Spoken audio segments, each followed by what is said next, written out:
Hello friends, welcome to our channel. Today we're going to take a look at another horrible case with you. The case of Katrina Ashley Edlund Smith. Katrina Ashley Edlund Smith. Born on July 16, 1982, Katrina is the youngest of Vicki's 3 children. She has 2 siblings, an older brother named Chad and a younger sister named Miranda. Katrina's parents separated when she was young, and she lived with her mother in Mazon, Illinois, a suburb outside the city. Katrina is a kind, cheerful person who brings joy to those around her. She especially loves the holiday season and enjoys giving humorous gifts to friends and family. Katrina is a devoted church member, always willing to help those in need. Katrina was content with her life, and in her 20s, she met Todd Smith at a bar. Todd was not only charming but also successful. As a financial planner, he was able to run his own business from home. They found that they had a lot in common and their relationship blossomed. One thing that helped their relationship grow was Todd's flexible work schedule, which allowed them to travel extensively together. After 3 years of dating, Todd proposed to Katrina, and she happily accepted. The couple began planning their wedding, deciding to have an intimate ceremony at a local park. Katrina was thrilled at the prospect of their future together, especially since she had fallen in love with Todd's 3 daughters and was excited to be a part of their lives. Katrina's family, including her mother Vicki and siblings Chad and Miranda, found him to be trustworthy and personable. They believed that he would take good care of Katrina. After their marriage, Katrina and Todd began living together in Mazon. On October 20, 2012, Katrina called her mother to say that she was house-sitting for a friend. During the conversation, Katrina mentioned that she would be coming to dinner on October 24 and that she had something to share with Vicki, leaving her mother wondering what it could be. Before the conversation ended, Vicki promised to make Katrina's favorite meal: chicken and dumplings, a promise she never kept. On October 23, Todd Smith called 911, reporting that his wife Katrina had disappeared. He had been trying to reach her for hours without success. He told police that she was house-sitting for a friend and that the house was empty when he arrived. When Katrina's sister and brother, Miranda and Chad, learned of her disappearance, they were worried. Chad, who was training with the U.S. Army in Oklahoma, immediately flew to Illinois to help find his sister. That night, a resident called police about an abandoned car near Rock River. After investigating, the police determined that the car belonged to Katrina. They could not find any signs of a fight or anything else that would indicate that she was missing. Vicki's worst fears were confirmed when she learned that Katrina's daughter's car had been found abandoned in a ditch on the side of the road in an unfamiliar area. The situation seemed ominous, and Vicki could not shake the feeling that something terrible had happened to Katrina. If Katrina's car was in that area, then someone must have taken her and left the car there. After the discovery of the car, Katrina's case was officially declared a missing persons case and search efforts were intensified. At 11 p.m. on October 12, Todd was taken to the Winnebago County Sheriff's Department for questioning. During the interview, Todd told police that he last saw his wife, Katrina, on October 22. According to Todd, Katrina had come to their home for a short time to do laundry in preparation for a job interview the following day. While doing laundry, she went to the mall to buy groceries and returned home at 8:30 p.m. After returning home, she left again, as she was house-sitting for a friend, as she told Todd. After Katrina was reported missing, her husband Todd made a heartfelt public appeal, pleading for her safe return.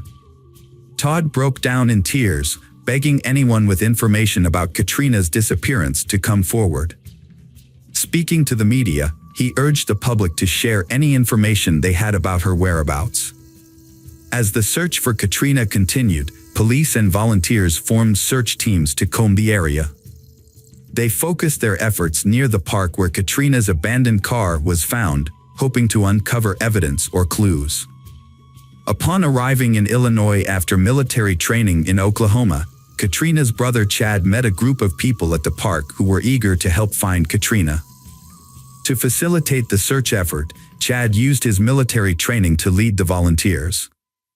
He carefully mapped the area, divided the volunteers into teams, and coordinated a thorough investigation.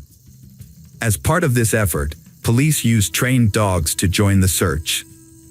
Katrina's mother, Vicki, created missing person flyers and distributed them throughout town, placing them at gas stations, convenience stores, and lamp posts to notify as many people as possible of her daughter's disappearance. Despite her efforts, Vicki's emotional state due to grief and fear made it difficult for her to participate in the search. Chad, who had supported Todd throughout this time, encouraged him to focus on finding Katrina, reminding him that they needed to stay strong. Later, a police officer discovered several items near Katrina's abandoned car. These items included a wallet, a cell phone, and a towel that appeared to have been used to wipe up blood. It was clear that someone had thrown these items away when they left the car. At that point, the police suspected that something terrible had happened. The items discovered have been sent to the crime lab for further analysis, and police are anxiously awaiting the test results to shed further light on the investigation. During the investigation into Katrina's disappearance, police investigated her personal life for clues. They wanted to understand every aspect of her life by looking into her relationships, daily routine, and any potential involvement in activities such as gambling or drug use. To gather information, police interviewed Katrina's friends and family members. They all described Katrina as a kind and responsible person. Katrina's family and friends described her as a dedicated and hardworking person. They claimed that she never showed any signs of addiction or irresponsible behavior. Instead, they described her as a devoted wife and a woman of integrity. During the investigation into Katrina's disappearance, a local woman came forward with a useful piece of information. She claimed to have seen a blue car matching Katrina's parked on a bridge over the Rock River on the night she disappeared. The trunk was open, and someone was kneeling behind it, but the woman could not tell the person's gender or race, preventing her from providing further details. Police had to investigate possible motives and consider whether anyone, including those close to Katrina, wanted to harm her. Despite claims of a happy marriage, Todd became a target of interest, as police know that even seemingly happy relationships can harbor hidden conflicts or secrets. 3 days after searching for Katrina, police examined her cell phone at the crime lab and found vital information. The phone provided a wealth of data, including text messages, incoming and outgoing calls, photos, videos, and her GPS location. This information allowed police to reconstruct a clear picture of Katrina's activities. Notably, they discovered that she was having an affair with a coworker named Guy Gabriel. The relationship began when they met after work one evening. Initially getting along well, it eventually developed into a romantic relationship. A police background check on Guy revealed a troubled past. It revealed a history of domestic violence, and the police suspected him of being involved in Katrina's disappearance. Furthermore, the police discovered text messages sent by Guy to Katrina, pressuring her to leave her husband Todd for him. Guy then became the prime suspect in the case. The police suspected that Guy may have reacted violently after Katrina refused to leave her husband for him. The revelation of Katrina's affair shocked her family and friends, as they believed her marriage to Todd was perfect and happy.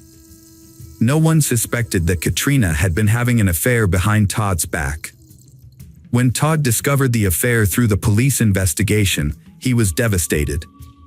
The news of his wife's affair hit him hard, taking him completely by surprise. Guy was interviewed by police about Katrina's disappearance. During the interview, Guy appeared nervous and admitted to his affair with Katrina, but denied any involvement in her disappearance. He claimed to have been at work the night Katrina went missing. Further investigation uncovered a previous incident that occurred 2 weeks before Katrina went missing. It was reported that during lunchtime at the auto shop where Katrina and Guy worked, a black Volkswagen Jetta drove through the parking lot with the sunroof open. The driver, who was wearing a mask, handed out flyers through the sunroof. When employees read the flyers, they found a derogatory statement about Katrina and Guy's relationship. The car quickly sped away, leaving people wondering who the mysterious driver was. Police interviewed Katrina's hairdresser, who shared that Katrina felt threatened and wanted to buy a gun for self-defense. Katrina told her hairdresser that she suspected someone was following her. Police searched Katrina's car at the police garage for evidence. Using a chemical called luminol, which glows when it comes into contact with blood, they found a significant amount of blood in the trunk. On November 9th, 17 days after a firefighter in Rock River discovered a body, and the fire department was called to assist in recovering the body and pulling it from the water. After it was pulled from the water, it was determined that the body was that of a woman. However, because the body was so badly decomposed, identification was difficult. It was unclear whether the body was Katrina's. The body was then taken to the medical examiner's office, where an autopsy was performed to determine the cause of death. To confirm the identity, dental records were sent to a county specialist for analysis. The expert then compared the dental features of the body with those in Katrina's records, confirming that the body was Katrina. Katrina's autopsy revealed that her cause of death was blunt force trauma to the head. When her family learned that her body had been discovered, they were devastated. The heartbreaking news left them reeling, and it was difficult to accept the full extent of what had happened. Katrina's mother, Vicki, found the news difficult to accept, and the thought of her daughter suffering such a violent end was almost unbearable. Although Guy Gabriel is no longer a suspect, police have sought his perspective on who may have harmed Katrina. Guy reveals that Katrina had mentioned divorce. He believes that Todd's controlling nature may have escalated and led to the tragedy. As police dig deeper into Katrina and Todd's marriage, some disturbing facts come to light. Katrina had told several people that she wanted a divorce from Todd. In addition, police discovered that Katrina had met with a divorce attorney just one day before her disappearance. Contrary to what Katrina claimed, she was not house-sitting at a friend's apartment, but had actually moved out after her split from Todd. Based on the information gathered and interviews conducted, police began to suspect that Todd was behind the mysterious incident at Katrina's workplace. Suspicions were heightened when police discovered that Todd had recently driven a car matching the make and color of the one involved in Katrina's murder, a black VW Jetta. Todd was believed to have been test driving the car at the time of the murder. When police told Katrina's family that Todd was the prime suspect in her case, and that he had been arrested, they were shocked and in disbelief. The family had loved and respected Todd as a member of the family, and the news was devastating. Katrina's mother, Vicki, was devastated by the news. The thought that her son-in-law could commit such a heinous crime made her sick. She had always trusted Todd and could not imagine that he would commit such a terrible act. The possibility that Todd was responsible for her daughter's murder never crossed her mind. The police discovered that Todd's investment company was in legal trouble and he was no longer working. As a result, Katrina was the family's sole source of income. Based on this information, the police suspected that if Katrina left Todd, she would take the money with her. This possibility may have motivated Todd to consider killing his wife as a way to gain control of the family's finances. Police obtained a search warrant for Todd and Katrina's home to collect evidence. During the search, they found a baseball bat in the garage that had blood on it, leading police to suspect that it could be the murder weapon. The injuries on Katrina's body supported this theory, as they were consistent with blunt force trauma. To confirm their suspicions, a DNA test was conducted on the bat. The results showed that the blood on the bat belonged to Katrina. Furthermore, police discovered a large, unusually clean area under the car. Upon examination, they discovered that the blood left under the car matched Katrina's DNA profile. 30 days after Katrina's murder, her husband Todd was arrested and charged in connection with her death. Todd's trial began on January 11, 2017. During the trial, the prosecution presented its case against Todd, replaying the events of the night Katrina died. Key evidence included a recent meeting between Katrina and a divorce attorney to discuss her marital problems. The prosecution argued that Katrina's decision to divorce indicated that their relationship was in trouble. According to the prosecution, Katrina had visited Todd's home that day to do laundry in preparation for a job interview the next morning. During the visit, the prosecution claimed that Katrina had made it clear to Todd that she wanted to end their marriage. They argued that this caused Todd to become aggressive and attack Katrina. The prosecution alleged that while Katrina was in the garage, Todd became angry and picked up a baseball bat, beating her to death. After Katrina died, Todd allegedly moved her body into the trunk of her car. Todd then drove Katrina's body to a remote area called Rock River, where he disposed of the body by throwing it off a nearby bridge. After dumping her body, Todd parked his car on the side of the road and walked home. Once home, he cleaned up any evidence of his crime by disposing of Katrina's cell phone and the bloody towels he used to mop the garage floor. Todd Smith was found guilty by a jury and sentenced to 55 years in prison. Hello again, true crime fans. We've got another mysterious case to explore. The case of Greg Mulvihill. Greg Mulvihill and Diana met on a dating website in 2005. Both living far from their families, they decided to move to San Diego together. Diana had been passionate about fitness since she was young, playing sports in high school and eventually becoming a triathlete as an adult. Their love of the outdoors and fitness brought them closer together. 2000s, Diana and Greg both were highly skilled professionals and achieved great success in their careers. Diana was considered extremely trustworthy by her peers. Diana and Greg first met in 2005, and 2 years later, they decided to get married, marking the beginning of their new life together. They chose Costa Rica for their honeymoon, where they had the opportunity to learn to surf.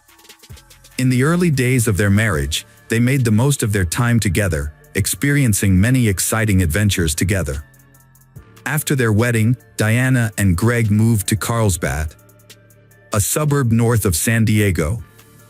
The area has a mix of lagoons, hiking trails, hills, and secluded spots. Diana was immediately drawn to the area.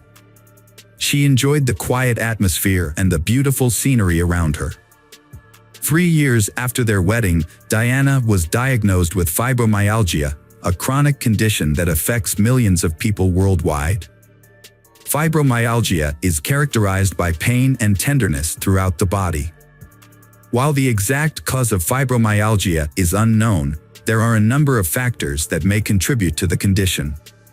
To help her cope with her fibromyalgia, Greg took her on a relaxing vacation to Santa Cruz, California in 2011. Greg was a caring husband who understood the impact fibromyalgia had on Diana's life. The condition caused constant muscle pain, fatigue, and limited her energy, making it difficult for her to maintain a job. Diana's ongoing health struggles eventually led her to give up her career. With more time at home, she longed to become a mother. Diana and Greg tried for years to have children. But Diana suffered multiple miscarriages. The loss of these pregnancies affected Diana, both physically and emotionally. Although Diana did not have children, she had 2 cats, Lanny and Turtle, whom she loved dearly. One day, Turtle became ill and passed away. To help Diana through this, Greg adopted a kitten for her, whom she named Taffy. Greg's gift helped Diana greatly. After years of trying to conceive without success, Diana was shocked to discover that she was pregnant. Greg was overjoyed and eager to become a father. Diana shared the same sentiment, feeling that her dream of becoming a mother was slowly coming true. In September 2012, Diana gave birth to a baby boy. After the baby was born, Greg took time off work to care for his newborn son. He was very happy and cherished every moment with his son. Diana, on the other hand, was worried about her son's health, wanting him to be happy and healthy.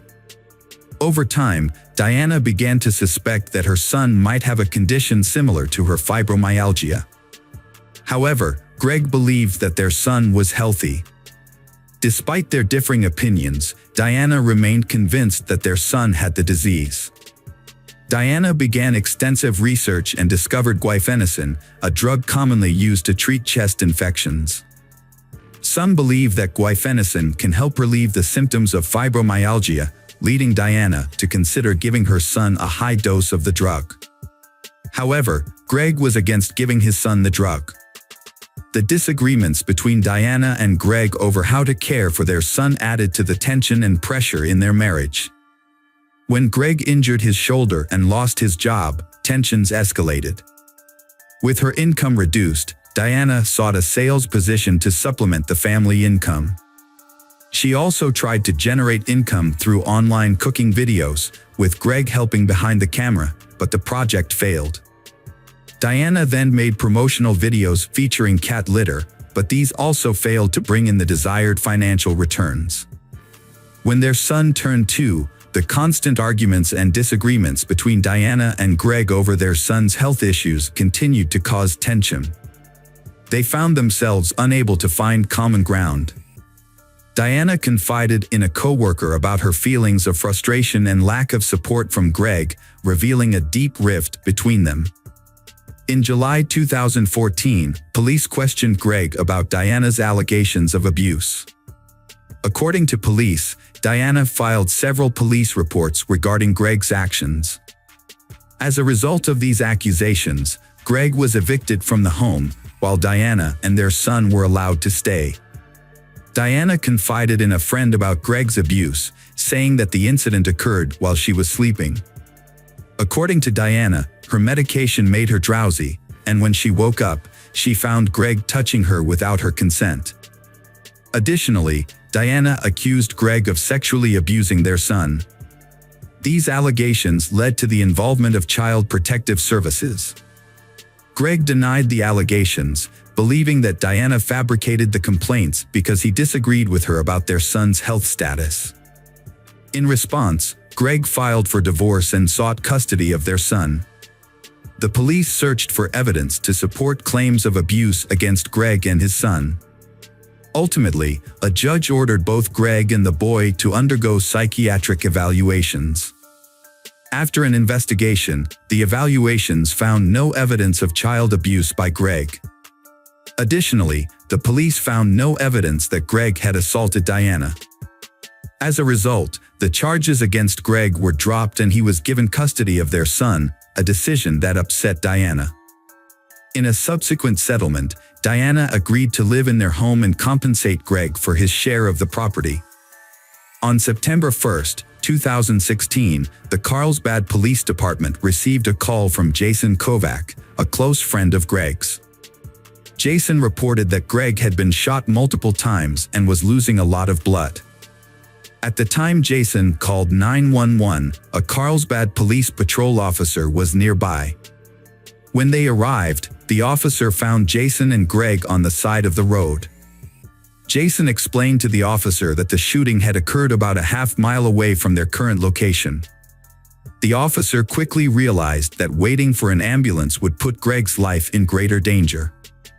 In order to get Greg to the emergency room as soon as possible, the officer placed Greg in the back of his car and took him to the hospital. Meanwhile, just minutes later the officer had surrounded the area and began searching for the shooter. Despite their best efforts, they were unable to locate the shooter.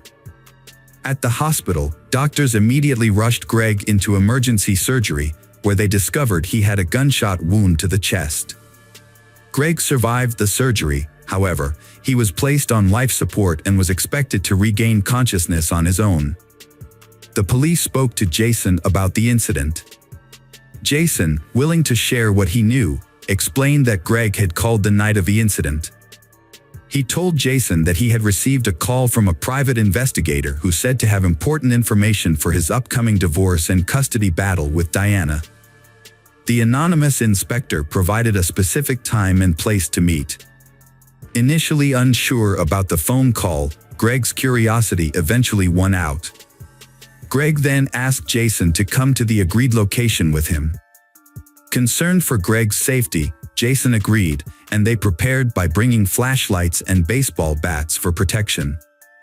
Greg and Jason arrived at the remote location indicated by the mysterious caller, but the darkness made it difficult to see. There were no street lights, making it extremely dark. The caller informed Greg that the package containing the documents would be attached to a large utility pole. Upon discovering the package, Greg approached the pole while holding a flashlight, slowly scanning the surrounding area with the light. Jason noticed that Greg's flashlight suddenly focused on something in the bushes. Greg immediately yelled, "Gun!" A gunshot rang out, causing Greg and Jason to quickly flee the scene. Bullets whizzed past their heads as they ran toward their car. When they reached the car, Jason realized that Greg had been shot. Jason quickly called 911, but was unable to provide a detailed description of the shooter to the police. However, he was able to lead them to the exact location of the shooting. During the investigation, police searched the area where the shooting occurred and focused on a utility pole, as the caller had told Greg to retrieve a package from that location. Near the pole, police discovered a neatly folded towel. Police found this suspicious and wondered if someone had intentionally left the towel behind to trick Greg into thinking it was a package he was supposed to retrieve. According to Jason's testimony, he reported hearing up to 6 gunshots at the scene, but police were unable to find any shell casings or weapons. The lack of forensic evidence led investigators to believe that the shooter may have had extensive experience and knowledge of weapons, allowing them to avoid leaving any evidence of the crime. As police searched the area where Greg was shot, they noticed a distinct smell of feces in the air. Further investigation revealed a pile of feces along with a towel nearby, which appeared to have been used to clean up after someone had defecated.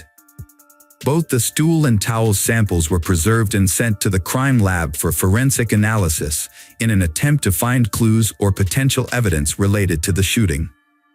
However, the process of collecting DNA evidence is time-consuming, and it took up to a month to develop a DNA profile from the stool and towel samples. While waiting for the DNA results, the police continued their efforts to find the shooter. They examined all available evidence, followed up on potential leads, and thoroughly investigated several individuals. The police focused on Greg's estranged wife, Diana. The police asked Diana to come to the police station for questioning. They wanted to know if she knew of a private investigator who had worked with her husband, Greg, on matters related to their divorce. Diana claimed that she knew nothing about the detective and said that she no longer spoke to Greg. She also gave an alibi, saying she was home with her son at the time of the shooting. When questioned further, Diana said she could not think of anything else to add and could not identify anyone who might have been involved in the crime. Greg regained consciousness and began his recovery. As his health improved, the police interviewed him about the incident. They asked about his wife Diana and her possible involvement in the shooting. Greg admitted that he and Diana had a troubled history and were in the midst of a tense divorce and custody battle over their son. He suspected that Diana might have been involved in the shooting. Greg also said he had no enemies and did not know who might be behind the shooting. Early in the investigation, the police investigated the phone number that had called Greg. The number was on a pay-as-you-go plan, indicating that it did not belong to anyone. However, the police were successful in obtaining information from the cell phone carrier, which led them to a Best Buy near Carlsbad where the phone was purchased. The police immediately contacted the store manager to request information about the purchase, including the date of the transaction. They also requested any available video footage of the person who purchased the phone. After reviewing hours of video footage, the manager identified relevant footage that corresponded to the time of purchase of the phone. The footage was sent to the police for review. Although the video was grainy, the police were able to identify Diana, Greg's wife, in the footage. This new information made Diana the prime suspect in Greg's shooting. Diana was arrested, and during her arrest, Diana repeatedly maintained her innocence. The police then questioned Diana about her purchases at Best Buy. They discovered that she had purchased a cell phone, which then called Greg, leading to his shooting. However, Diana initially told the police that she had purchased a router. Faced with a surveillance camera image of the person who purchased the cell phone, who looked exactly like her, Diana admitted the truth. Following this revelation, Diana changed her story about her involvement in Greg's shooting. She said that her fear of Greg prompted her to buy a gun, which led her to practice at a local shooting range called Iron Sights.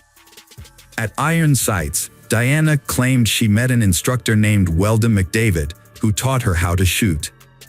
Weldon was a former Marine with expertise in firearms. Diana reportedly told Weldon about her difficult divorce and custody battle with Greg, which led to a close friendship between Diana and Weldon that eventually turned into love. Diana told police that she and Weldon had devised a plan. To carry out the plan, Weldon told Diana to buy a phone and use it to lure Greg to a remote location. Weldon's job was to intimidate Greg without using force. Diana admitted to driving Weldon to the location and picking him up. However, when she heard police sirens approaching in the distance, she asked about the situation. Weldon later revealed to her that he had shot Greg in self-defense because Greg had been aggressive toward him. She denied any involvement in the shooting and insisted that she had never asked Weldon to commit any acts of violence against her husband Greg. Diana was charged with attempted murder after admitting her role in the incident involving Greg. Fortunately, Greg quickly recovered from the gunshot wound to the chest and was released from hospital shortly afterwards. The police tracked down Weldon and brought him in for questioning. When the police asked about his relationship with Diana and his whereabouts on the night of the shooting, Weldon claimed he was at home, about 30 minutes from Carlsbad. The police then asked Weldon for a DNA sample, which made him visibly nervous as he realized they were getting closer to the truth. When asked if his DNA might have been present at the crime scene, Weldon feigned surprise and suddenly remembered something, saying it was a recent memory. Weldon told police that the night before the shooting, he had gone jogging due to stomach problems after eating Mexican food for dinner. He claimed to have stopped on a dirt road to use the restroom. Based on this information, police obtained a search warrant for Weldon's home. Their search turned up a rifle with a live bullet and 6 fired casings in the rafters. The 6 casings confirmed Jason Cack's account of hearing 6 gunshots. As a result, Weldon was arrested and charged with attempted murder and attempted murder. Police searched Diana's home with a warrant and examined her computer. They discovered a search history for the phrase, "new moon." Notably, the night Greg was shot, September 1st, coincided with a new moon, when the surrounding light was very dim. By carefully analyzing Diana's search history, police were able to conclude that she had prior knowledge of the shooting.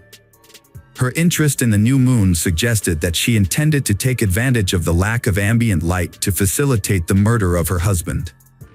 Further investigation revealed Diana's motive for killing Greg. As part of the divorce settlement, Diana was required to pay Greg $120,000 for their home. Faced with the possibility of not being able to make payments on time, Diana may have seen getting rid of Greg as a way to avoid paying the money. In October 2017, the trial of Diana Lovejoy and Weldon McDavid began.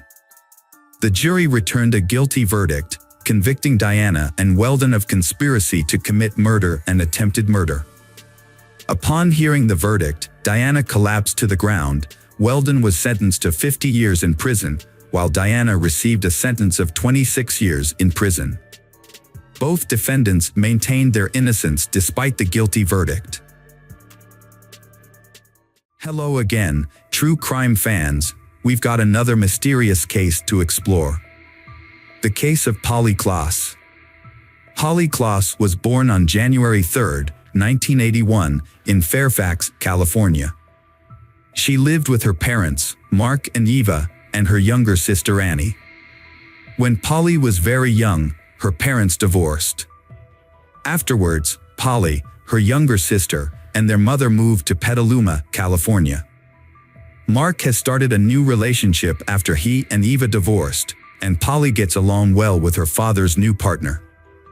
After her parents got divorced, Polly made a conscious effort to maintain a good relationship with both her mother and father, helping to keep the peace within the family. As a child, Polly was described as quiet and innocent. Although she had few friends and was generally shy, she excelled in theater. Polly actively participated in school plays, community musicals, and often secured lead roles. Her passion for theater fueled her dream of becoming a talented actress in the musical theater field. Besides, Polly also enjoys having sleepovers at friends' houses or inviting them to her house. These sleepovers are usually with her close group of friends. On October 1, 1993, Polly invited two friends, Jillian and Kate, to her home for a sleepover. Her mother, Eva, agreed to let the girls spend the night. That evening, the three girls had dinner and spent the first few hours together without incident. When Eva started feeling unwell with a bad headache, she decided to go to bed around 9:45 p.m. and asked the girls to wake her if they needed anything. Eva later said she took 2 sleeping pills and fell asleep after 11 p.m. She was suddenly awakened by Jillian and Kate screaming. The girls frantically told Eva that Polly had been taken by a man who broke into the house. Eva immediately called the police and then checked on her other daughter, Annie. She was in the room, and she didn't seem to know what was going on. When the police arrived, they questioned Jillian and Kate. According to the girls, they had been in Polly's room playing, trying on different costumes for Halloween. It was around 11 p.m. when Polly suggested it was bedtime, and her friends concurred. And when Polly went to get the inflatable bed from her mother, she met a man standing at the door. The man held a knife and was not wearing a mask. But since we're approaching Halloween, the girls initially thought it was a joke and started laughing. However, they quickly realized the situation was not a joke at all. A man forcefully entered a house and became enraged when the 3 girls inside began to laugh. In a fit of anger, he restrained Jillian and Kate by tying their hands and feet and then demanded to know who lived in the house. Each girl replied that it was Polly. The man then proceeded to cover Jillian and Kate's heads with pillowcases and instructed them to count to 1,000. He told them that he would temporarily take Polly away, but promised to return her shortly. However, once Jillian and Kate realized the man had left the house, they tried to free themselves, which took approximately half an hour. They left the room and immediately informed Eva that Polly was missing and that a man had taken her. They reported the incident to the police, providing a brief description of the man. This allowed the officers to create a sketch of the suspect to aid in the search. Unfortunately, there was limited evidence found at the scene. A few footprints were discovered, but they all belonged to Polly, Eva, Annie, or friends who had visited the house in the days leading up to the incident. Some fabric fibers found on the carpet in Polly's room were significantly different from those in the carpet at her home. Analysis revealed that they belonged to a car's carpet. Police searched cars belonging to people the family knew but found no match, leading them to believe the fibers came from the kidnapper's car. A palm print was also found, but it couldn't be matched to anyone in the databases at the time because fingerprinting and DNA technology weren't advanced enough. However, the print was saved for possible comparison to a suspect in the future. In addition to the fibers, a piece of fabric resembling silk was found in Polly's room. It appeared to have been cut from a garment with scissors and had a unique pattern. The police believed this could be a valuable piece of evidence in the future. A hair was also found, but its origin was unknown. The DNA technology weren't developed at the time prevented analysis, making it impossible to determine who the hair belonged to.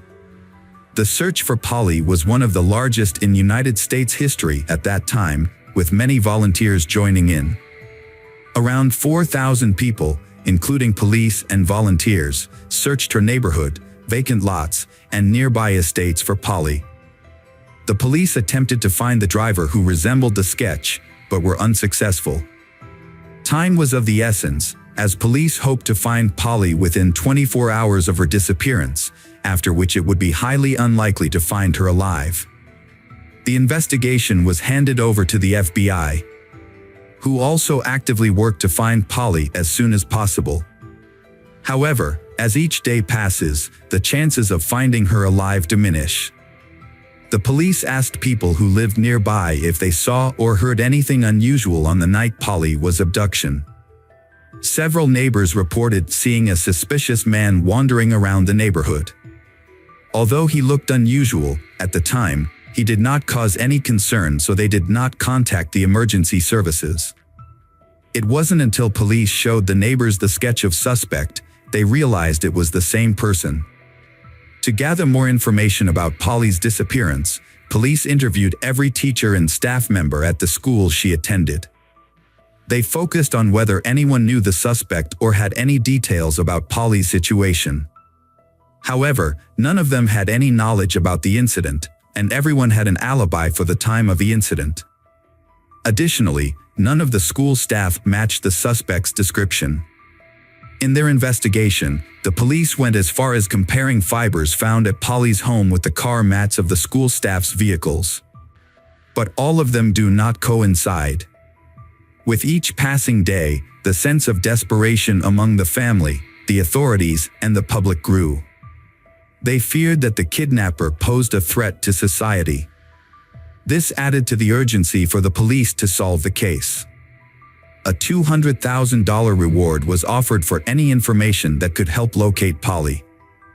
The reward was sponsored by actress Winona Ryder, who also held a press conference calling on the public to pray for Polly's safe return.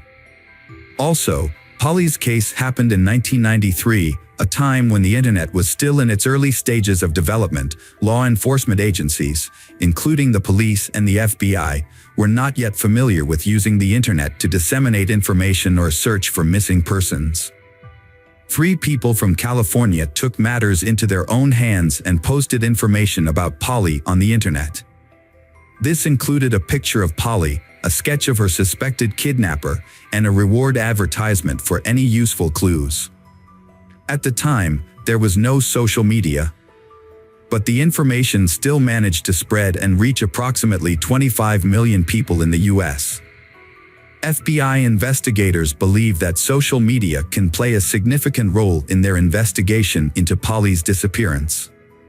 Although a large number of people are following the case online, but no clues from internet users could help solve the case. Nevertheless, the campaign has attracted a large number of volunteers and several call centers have been set up to handle the volume of calls received each day. As a result, families of other missing children reached out to the Polly family for support, hoping to find their own children too. It had been weeks since Polly's abduction, and investigators were growing increasingly frustrated. They had no new leads and had yet to identify the kidnapper, making DNA comparisons impossible. Just when things seemed bleak, Polly's father, Mark, received a phone call from a girl claiming to be Polly. She explained that she was at a hotel and that her kidnapper had temporarily left her alone, allowing her to make the call.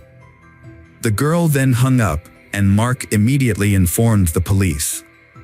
Unfortunately, the FBI did not have tools to trace the call at the time, so they had to wait for another call, in the hoping it would give them the opportunity to trace the kidnapper's location. A few hours later, the second call came. It was the same girl who had spoken to Mark earlier. The police were able to trace this call but were surprised to find that it did not lead to a hotel, as the girl had claimed, but rather to a residential neighborhood.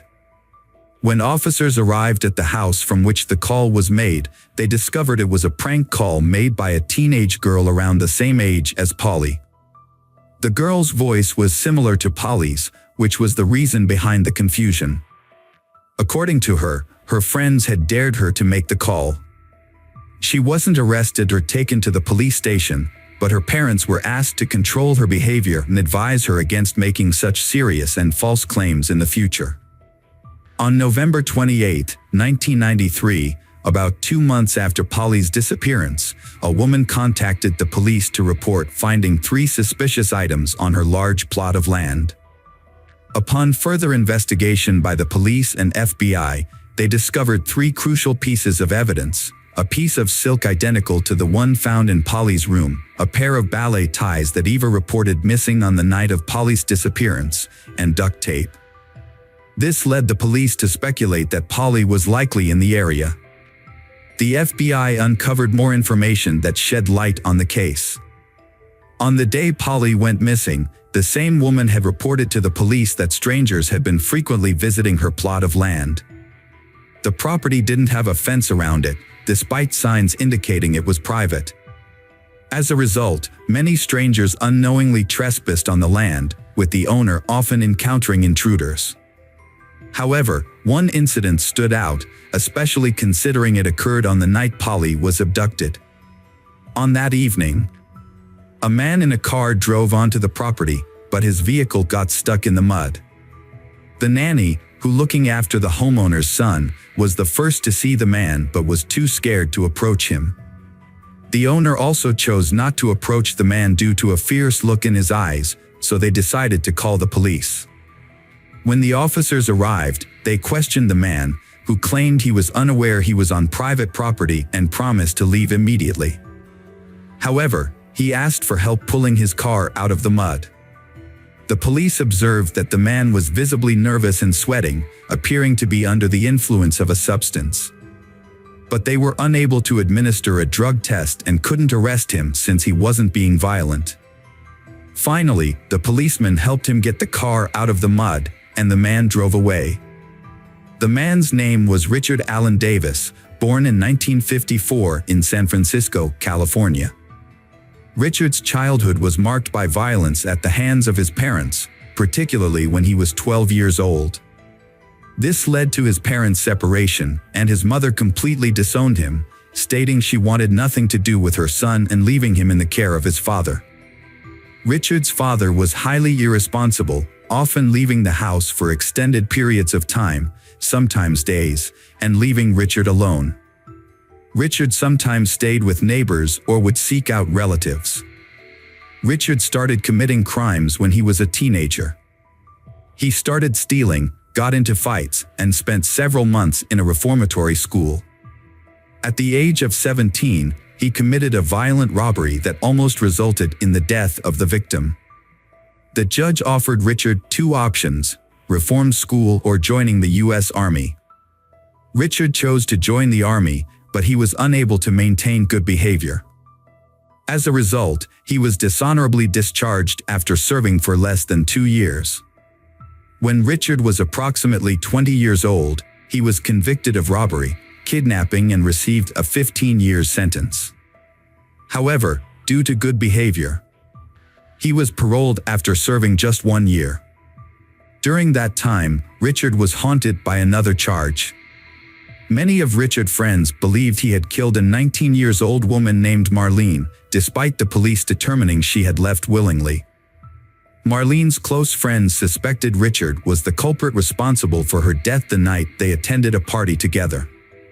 Nonetheless, these allegations remained unsubstantiated rumors at the time. Richard was in financial trouble, and as such, he did not have a permanent home, leaving it unknown where he actually lived. The police issued an internal warning to officers, advising them to exercise extreme caution when interacting with him. Fearing Richard might flee California or even the United States, the authorities chose not to share any information with the media. Richard was ultimately arrested on November 13, 1993. He was driving under the influence and was stopped by a police officer. A breathalyzer test was administered, which Richard failed. Richard matching the suspect's description in the Polly Klaas kidnapping case. The police carefully approached Richard and arrested him for violating his probation due to he had violated his alcohol level while driving. However, the real reason for the arrest was the kidnapping. At the police station, Richard's true identity was revealed, and he was informed that he was under arrest in connection with the Polly Klaas kidnapping case. During the interrogation, Richard initially denied the charges but ultimately confessed to the crime. Further evidence, including a palm print matching the one found at the scene and fabric fibers from his car's carpet matching those found at Polly's house, supported Richard's guilt. When questioned, Polly Klaas' friends identified Richard as the kidnapper. Moreover, an identical piece of fabric was found in Richard's car and on piece of land of the woman who had called the police, providing additional evidence against him. The suspect eventually admitted to the crime after much evidence pointed to his guilt. Richard claimed that on the day of the incident, he had been using legal substances with friends and was not feeling well.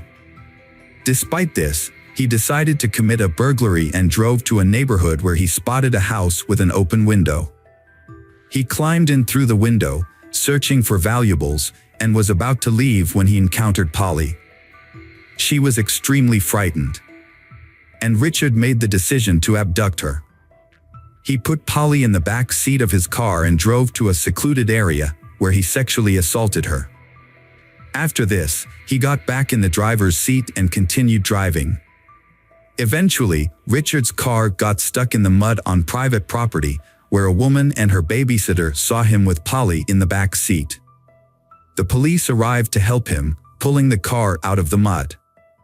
Tragically, after they assisted him, Richard drove away and strangled Polly to death.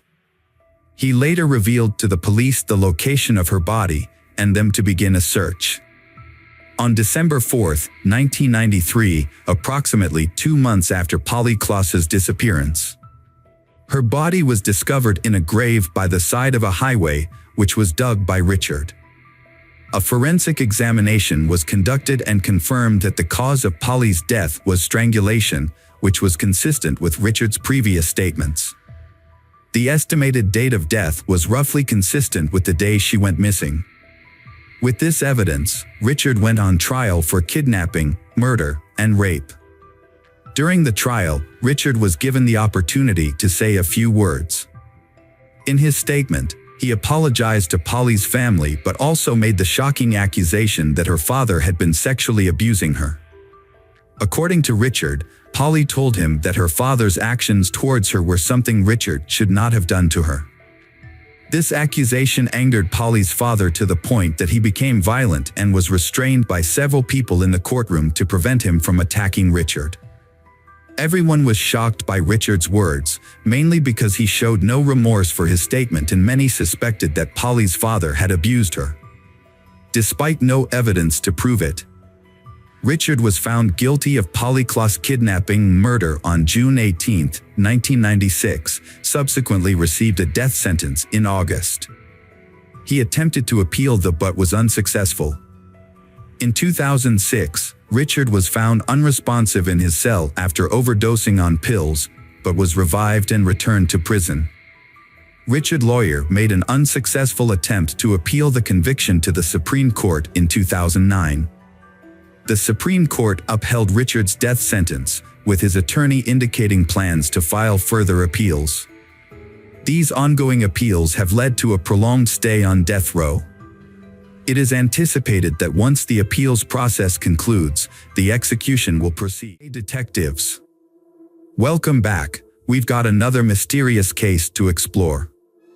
The case of Joanne Nelson. Joanne Nelson was a cheerful and intelligent young woman who values the happiness of her loved ones over her own. Growing up in Hull, also known as Kingston upon Hull, on the east coast of Yorkshire, England, she lived with her parents. Her mother was a teaching assistant, and her father, Charlie, worked as an engineer for the city council. Joanne has a bubbly personality and excels both academically and socially. She is active in sports, enjoying netball, racquetball, and swimming. Although she is happy, she always dreamed of having her own family. Joanne originally pursued a career in medicine but found the role of a nurse difficult.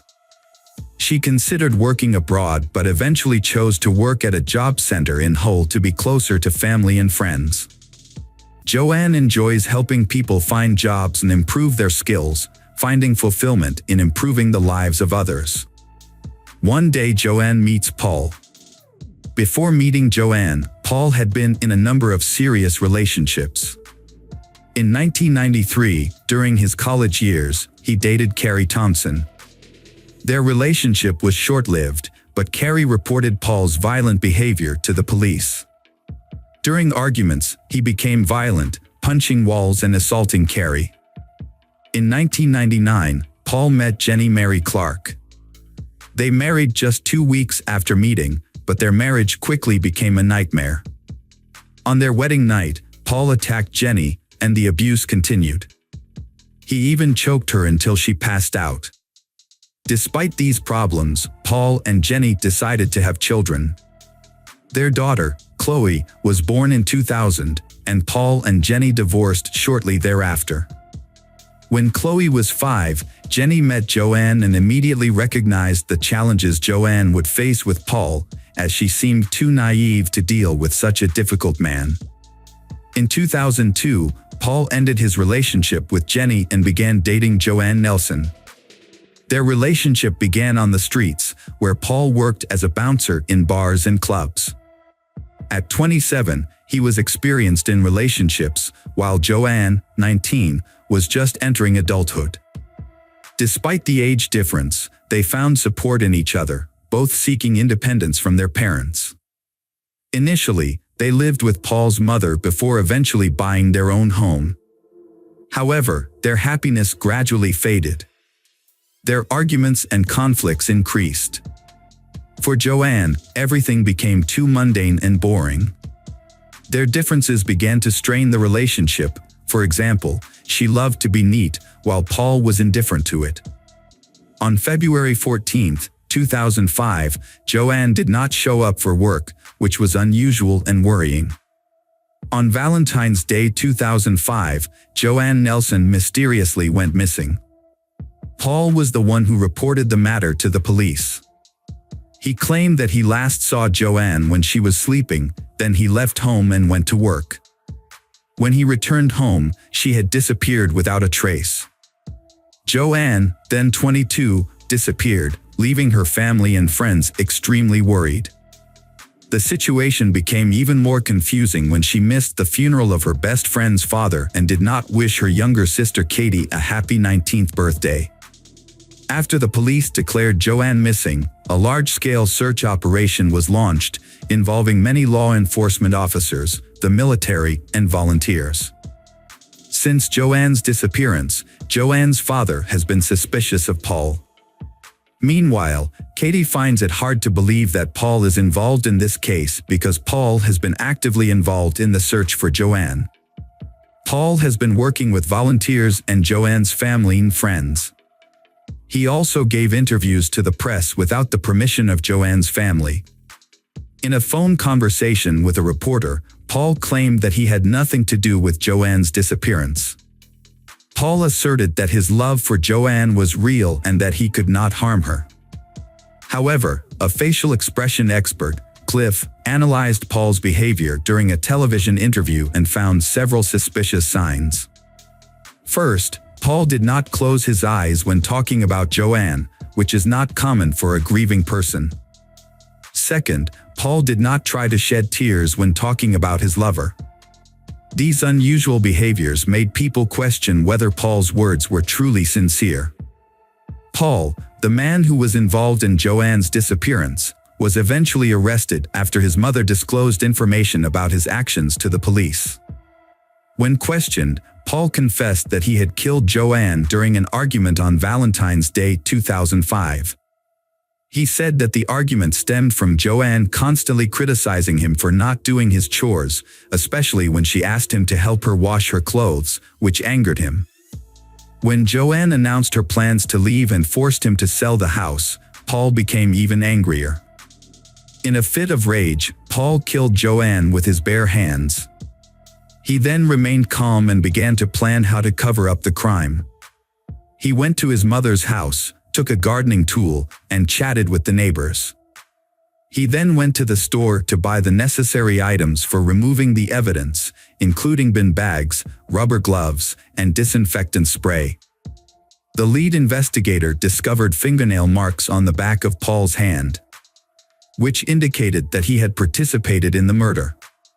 This evidence confirmed Paul's confession and proved that he had committed the murder.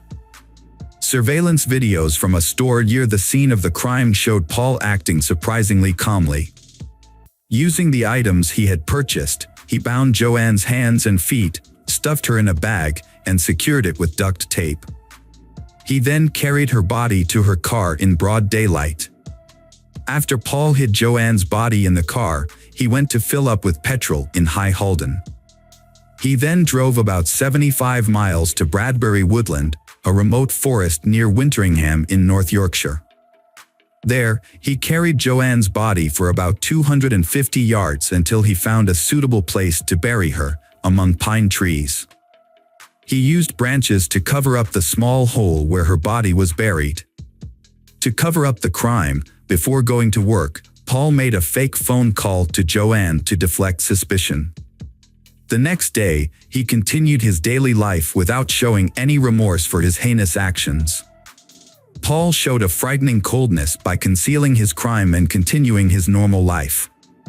After his confession, Paul said he did not remember exactly where he buried Joanne.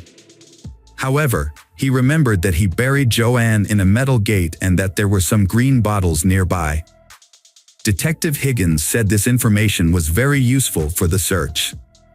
Because of Paul's suggestions, the police were able to start organizing the search by following a route through the woods. The search for Joanne lasted about 6 weeks and involved many people, including units from 3 counties working together on this grueling task. After 39 agonizing days of waiting, a team of detectives led by Ray Higgins finally found the remains of Joanne, 22, in Bransby near York. They followed Paul's description slowly. After walking about a quarter of a mile, they came upon a hole in the woods. Here they found a rubbish bag with what looked like a leg inside. It was Joanne's body wrapped in the bag. Paul, known for his history of sexual violence against women, kept his dark secrets hidden from Joanne's family and the public until the trial. At the time, he claimed to have mental health problems while working as a bouncer at the club. People who knew him from the gym said he often caused trouble at clubs and bars. The family later discovered that Paul had been taking steroids in an attempt to become a bodybuilder. Friends said he had previously been an alcoholic and that his rages may have been steroid-induced. Paul attended Sydney Smith School, then Hull College, where he completed a degree in civil engineering. He went on to study at Bishop Burton College, where he completed a degree in horticulture. Paul lived in Saudi Arabia, working with his father, Peter Dyson, in the maintenance industry. He also gained experience as a gardener and later worked as a mechanic for Pinal. From December 2004, Paul worked at Byam Timber on Somerton Road as a timber cutter until his arrest. At 15, he met Colin Allen, a martial arts expert, and they became friends. Paul confessed to the murder to Colin, leading to his arrest. Friends said he had a distorted view of himself, seeing himself as charming and attractive to women. He often used his job as a security guard to approach girls from higher social classes. On the first day of the trial, November 7, 2005, Paul surprised the entire courtroom by pleading guilty. Joanne's family was completely shocked by the confession, as they had anticipated a long, intense trial. When Paul pleaded guilty, Joanne's family said yes in unison. Afterwards, he simply looked straight ahead or kept his head down, avoiding looking at Joanne's relatives and the police.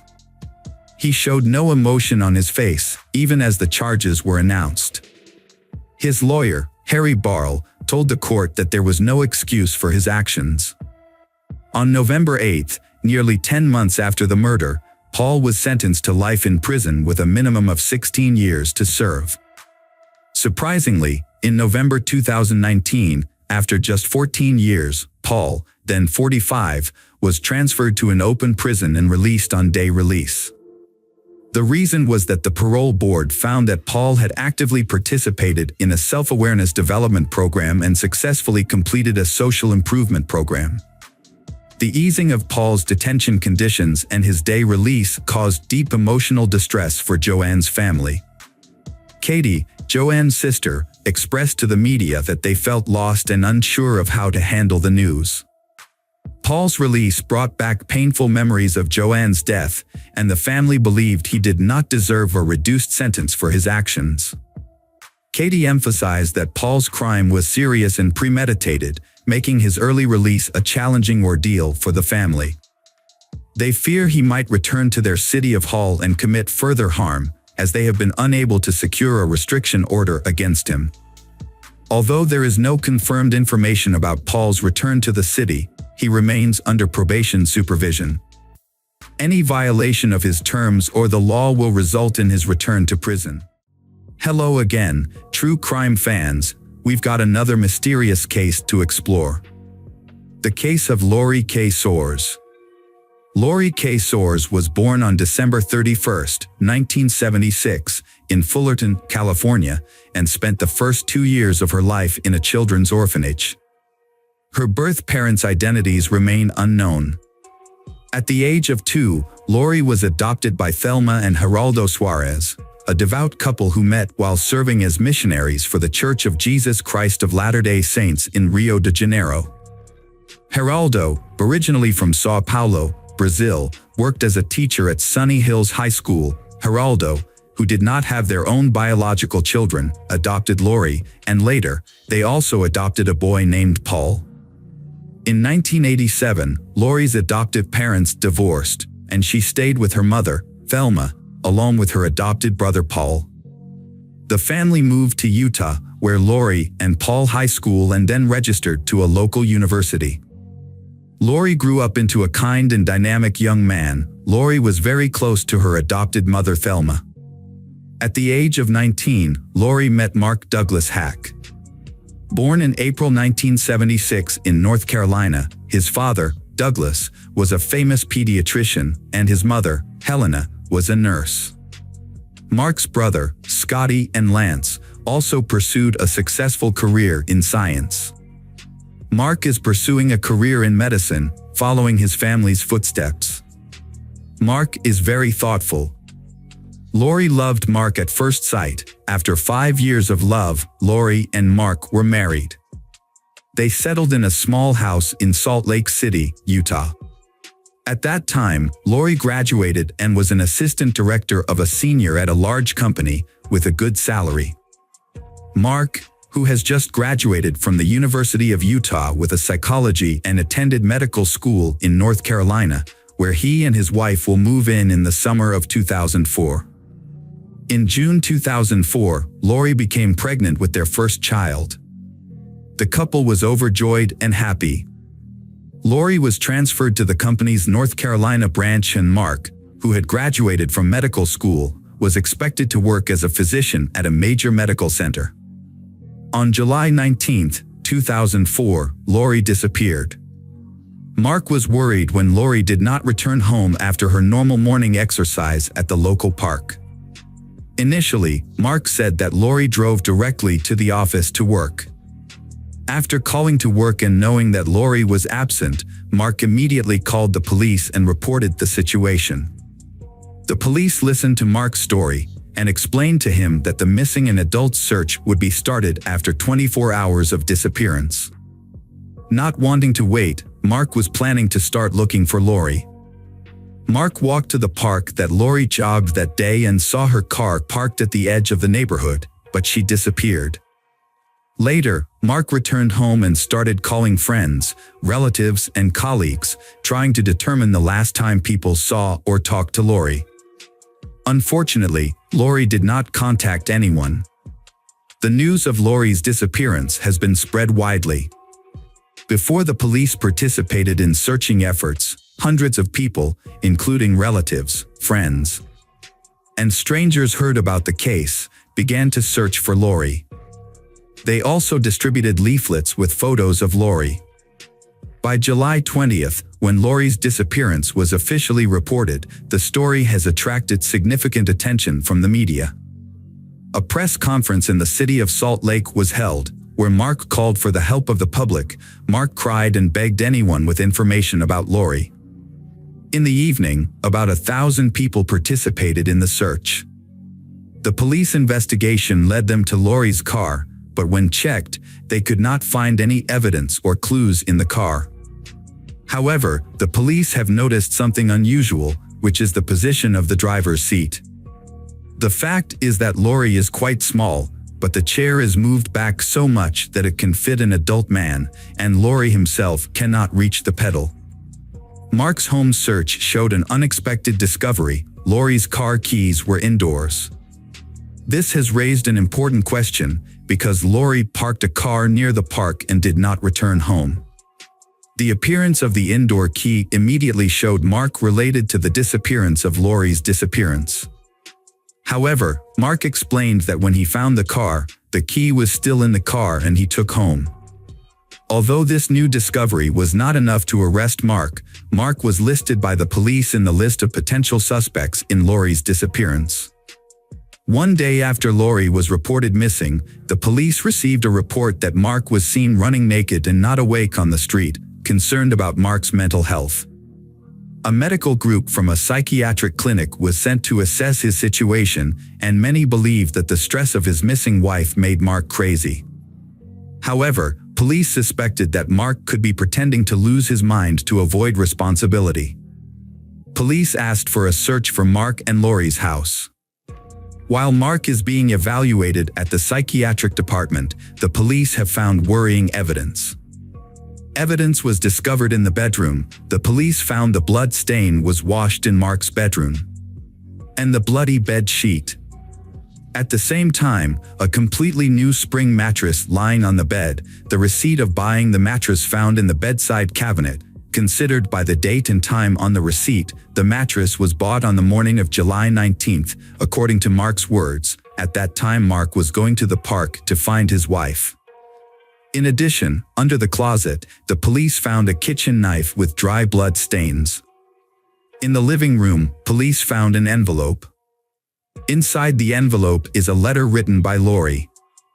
In the letter, she made the decision to end their relationship due to Mark's unfaithfulness during the marriage, which made Lori lose faith in Mark.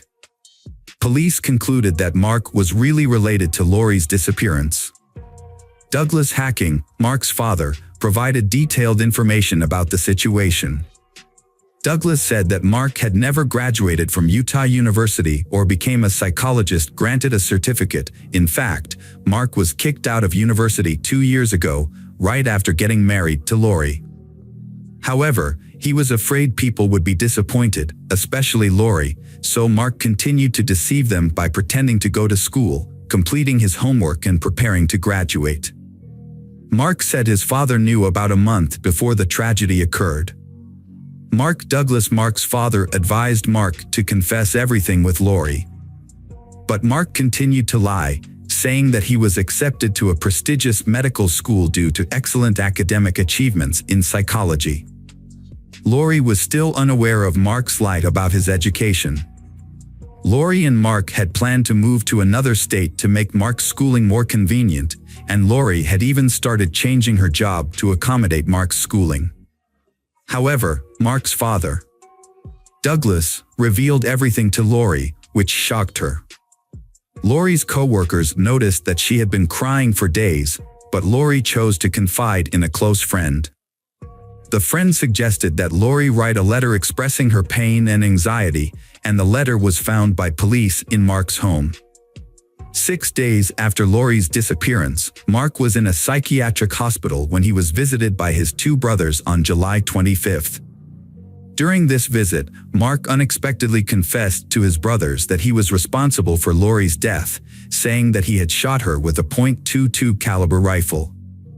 During a search of the dumpster, police recovered a cut mattress spring with blood and black hair, which police confirmed belonged to Lori. Mark told his two brothers that he had dumped Lori's body in the dumpster after packing it. Based on that clue, police worked with hundreds of volunteers to search the city's massive landfill with the help of sniffer dogs. However, due to Mark's unstable mental health, it is possible that his testimony was false. Although police suspect Mark killed his wife, his attorney asserted that this could not be proven until the body was found. However, on August 2, Mark was charged with first-degree murder and obstruction of justice, and was transferred to the prison's mental health facility. On August 9, Lori was officially declared dead, and the search for her body became a top priority for the police. The work continued for 2 months, with searchers shoveling tons of trash from the city's landfill in search of Lori's body. On October 1, 2004, Lori's remains were discovered at the landfill. That same day, a forensic examination confirmed that they were indeed those of Lori. According to the investigation, police said that since Lori discovered that Mark had lied to her throughout their marriage, he had not graduated and had not applied to medical school as he had said. On July 18, Lori wrote a letter to Mark expressing her intention to divorce Mark because of his dishonesty. However, instead of agreeing to the divorce, Mark hacking shot Lori to death while she was sleeping in bed at night. He used a rifle to commit the crime and then tried to cover his tracks, trying to make it appear that Lori had disappeared. Initially, the prosecution intended to seek the death penalty for Mark. However, Mark's unstable mental health led to the sentence being changed to life imprisonment. In April 2005, Mark, faced with overwhelming evidence and after consulting with a lawyer, finally confessed to the murder. However, Mark could not provide a clear motive for his actions. He broke down in tears, saying that Lori was the best thing that had ever happened to him and that he was disillusioned by losing her. According to his account, on the night of the murder, Mark lost control, grabbed a gun and shot Lori while she was sleeping. Mark attributed his mental instability to the pressure from his family to achieve high academic results and excel in all areas. After dropping out of college, he felt ashamed of not meeting other people's expectations. On June 6, 2005, Mark was convicted of first-degree murder and sentenced to life in prison, with the opportunity to apply for parole after 2035. All of Mark's appeals and those filed by his attorney were ultimately. Welcome back, detectives. Let's dive into another horrible case. The case of Suzanne Morphew. Suzanne Morphew was born on April 11, 1971, to Jean and Adrian Alexandria. She grew up with two brothers, David and Andrew. Those close to her knew she was a special friend, known for her intelligence and thoughtfulness. In 1998, while still in high school, Suzanne met Barry Morphew. After 6 years of dating, they got married. Barry initially pursued a baseball career, signing with the Toronto Blue Jays, while Suzanne pursued a degree in education at Purdue University. However, after a severe injury cut his sports career short, Barry transitioned into horticulture. Suzanne had 4 years of teaching experience when Barry started his own business, and the company gradually grew over time. The couple had 2 children, Mallory and Macy. They led an idyllic life in Indiana but faced a setback when Suzanne was diagnosed with Hodgkin's lymphoma. Despite this challenge, Suzanne successfully battled cancer twice. The family eventually moved to Mayville, Colorado, in 2018 in search of a fresh start and to be near their daughter Mallory, who was attending Western State University. The Suzanne moved to a beautiful 7-acre property that allowed Barry to pursue his love of hunting. He continued working as a contractor and also became a volunteer fireman.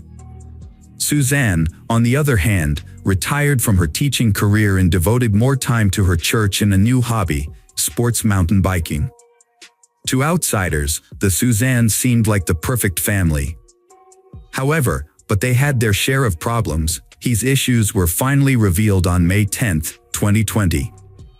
Monday, May 10, 2020, was unlike any other Mother's Day celebration at Suzanne's house. While Suzanne was home alone, her husband Barry and their daughters were out. Barry claimed he had a landscaping appointment in Broomfield, about a 3-hour drive from home, and their children went on a camping trip. They all planned to return home in the evening to celebrate Suzanne's special day. However, when Mallory and Macy messaged their mother to wish her happy Mother's Day, they didn't receive a response. This was unusual because Suzanne was very active on social media. The girls expected her to be checking her phone for updates, especially since a friend's daughter's wedding was taking place and Suzanne would likely want to see photos. After waiting a few hours without hearing back, the girls grew concerned. They asked their neighbor, Martin Ritter, and his wife for help. Around 4 o'clock or 4:30 p.m. that day, Mrs. Ritter visited the Suzanne house and found it empty. She called Barry to explain the situation and he instructed her to look for Suzanne's mountain bike. If the bike was missing, he told her to contact the police. That's exactly what she did, and soon the police arrived at the Suzanne residence. Barry and their daughters returned home, they anxious to know news of Suzanne's whereabouts.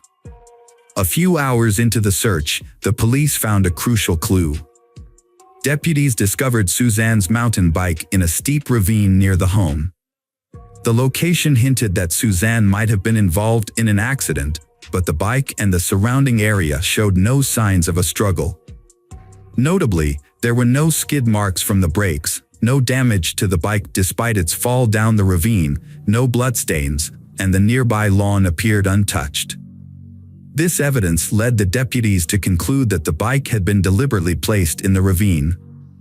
When they shared this information with Barry, his reaction was unusual.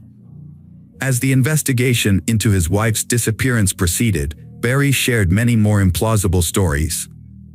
As the investigation progressed, his behavior made it obvious that he didn't truly care for his wife. This led to unanswered questions and speculation about Suzanne's disappearance, leading many to suspect Barry's involvement. Barry gave details about his mountain lion story in a secretly recorded conversation with YouTuber Tyson Draper. Notably, Barry was absent from the search parties for Suzanne, organized by her brother Andrew. Andrew doubts Barry's story and offers another possibility: Suzanne actually went missing on May 9th, not on Mother's Day as Barry claimed. It was also discovered that Suzanne's helmet was found 1 mile from their home, in the same direction Barry's truck had traveled that morning. Investigators initially considered this an odd coincidence, but it became more significant when they discovered it was in the opposite direction of the construction site he was set to visit that day. In his initial interview, Barry said he woke up at 4:30 a.m. to an alarm clock and immediately left for Broomfield. However, telematic data from his Ford truck showed he drove 1 mile west before heading to the construction site. When confronted with this data, Barry explained that he was scouting elk earlier that morning. He then anesthetized them and sold their antlers, which was his habit. However, the officers pointed out a flaw in Barry's story. He couldn't have spotted the elk at 4:30 a.m. if he was just waking up. To address this, Barry changed his story, saying he didn't set his alarm for 4:30 a.m. and got up on his own. When asked about the day of Suzanne's disappearance, Barry described it as one of the best days they had had after a long time. He said that morning, he worked briefly with a coworker in Salida and then returned home early. After that, he went on a hike with Suzanne, followed by a grilled steak dinner and intimacy. Barry stated they went to bed together. However, it is essential to note that Barry is not a reliable source of information. During the police investigation into Barry, it was discovered that he had lied about the whole thing that happened that night. The first signs of deception were uncovered by investigators on May 9, 2020, when they reviewed the telematic data from Barry's vehicle and his phone records. Although Barry had indeed spent the afternoon and evening with Suzanne, the details did not match his initial story. One of the discrepancies occurred between 10:42 and 10:47. According to his phone data, Barry's movements around the property were unusual. When questioned by investigators about this inconsistency, Barry claimed he was probably hunting chipmunks with tranquilizers at the time. It was also revealed that Barry had switched his phone to airplane mode at 2:47 p.m. and left it in that mode until 10:17 p.m., which further raised suspicions. Additionally, investigators found evidence that contradicted Barry's claim of having a steak dinner with his wife. They discovered only one dirty dish, suggesting that Barry had eaten alone. As the investigation continued, more unusual occurrences were discovered on their plot of land. The police found additional suspicious details while reviewing the data from later that night. 1 hour after Barry claimed to have gone to sleep with his wife at 8:30 p.m., his car was seen backing up 96 feet from the driveway at 9:30 p.m. This led investigators to speculate that this could be when Barry loaded his wife's body into the truck. If he was indeed guilty. Furthermore, the records showed that between 3:25 and 3:48, the truck door opened and closed over 80 times, which, although indirect, suggested that Barry might be hiding something from the police, causing them must dig deeper into the incident that occurred on May 10th. Investigations involving Barry co-workers revealed that he had no reason to be in Broomfield on the day in question. The contract didn't start until a week later, so there was no project to inspect. Barry initially claimed that his only activities that day involved visiting the Holiday Inn, the work site for an upcoming project, a store for granola and water, and a stop at McDonald's to clean his windshield. However, surveillance footage obtained by the Colorado Bureau of Investigation contradicted his story. The footage showed that Barry disposed of 5 trash bags near the Holiday Inn and McDonald's. This increases suspicion about his actions. When police questioned Barry about the footage of him disposing of trash bags large, he gave an unusual explanation. He claimed that he wanted to avoid paying for disposal fees so he could clean his car. However, his story fell apart when officers searched his vehicle. Barry's suspicious behavior was further highlighted by a coworker who reported a strong smell of bleach and chlorine in his hotel room a day after Suzanne disappeared. In addition, investigators found that Barry had changed his clothes multiple times throughout that day. Investigators then delved deeper into Barry and Suzanne's personal lives. Their daughter revealed that her parents' marriage was not as happy as Barry had initially suggested. Text messages on Suzanne's phone confirmed this. Suzanne was deeply unhappy in the marriage and discussed her desire for a divorce, which Barry refused. Suzanne kept a list of grievances in her notes app, detailing a pattern of physical abuse by her husband Barry. She expressed fear of being alone with him and was concerned about his heavy drinking and attempts to take her phone. Suzanne also suspected him of being unfaithful. In an attempt to catch him in the act, she purchased a pen with a hidden recording device, but it ironically captured evidence of her own affair instead. The investigation revealed that Suzanne had been having an affair with a man named Jeff, a high school acquaintance, for about a year and a half, starting in 2018. Although Jeff initially appeared to be a potential suspect, he was later cleared of any involvement in Suzanne's disappearance. However, investigators discovered a note that suggested Barry had found out about the affair and might have accused her of having a boyfriend just 2 days before she went missing. During their search of the Suzanne house, police uncovered several crucial pieces of evidence, including the cap of a tranquilizer dart in the dryer and the spent bullet casing in the bedroom. They also found a large crack in the doorframe and a charred remnant of Suzanne's journal in the fireplace. These findings, combined with telematic data, suggested that Barry might have killed Suzanne on May 9, 2020. Phone records from Suzanne's phone supported her initial story. After texting Jeff 53 times and sending a selfie at approximately 2:10 p.m., the phone showed no further activity. It wasn't until 2 weeks later that the public discovered Barry was a suspect in his wife's disappearance. This revelation came when police excavated a construction site in Salida, one of Barry's job sites, over the course of 2 days. In response, Barry released a video to the public maintaining his innocence.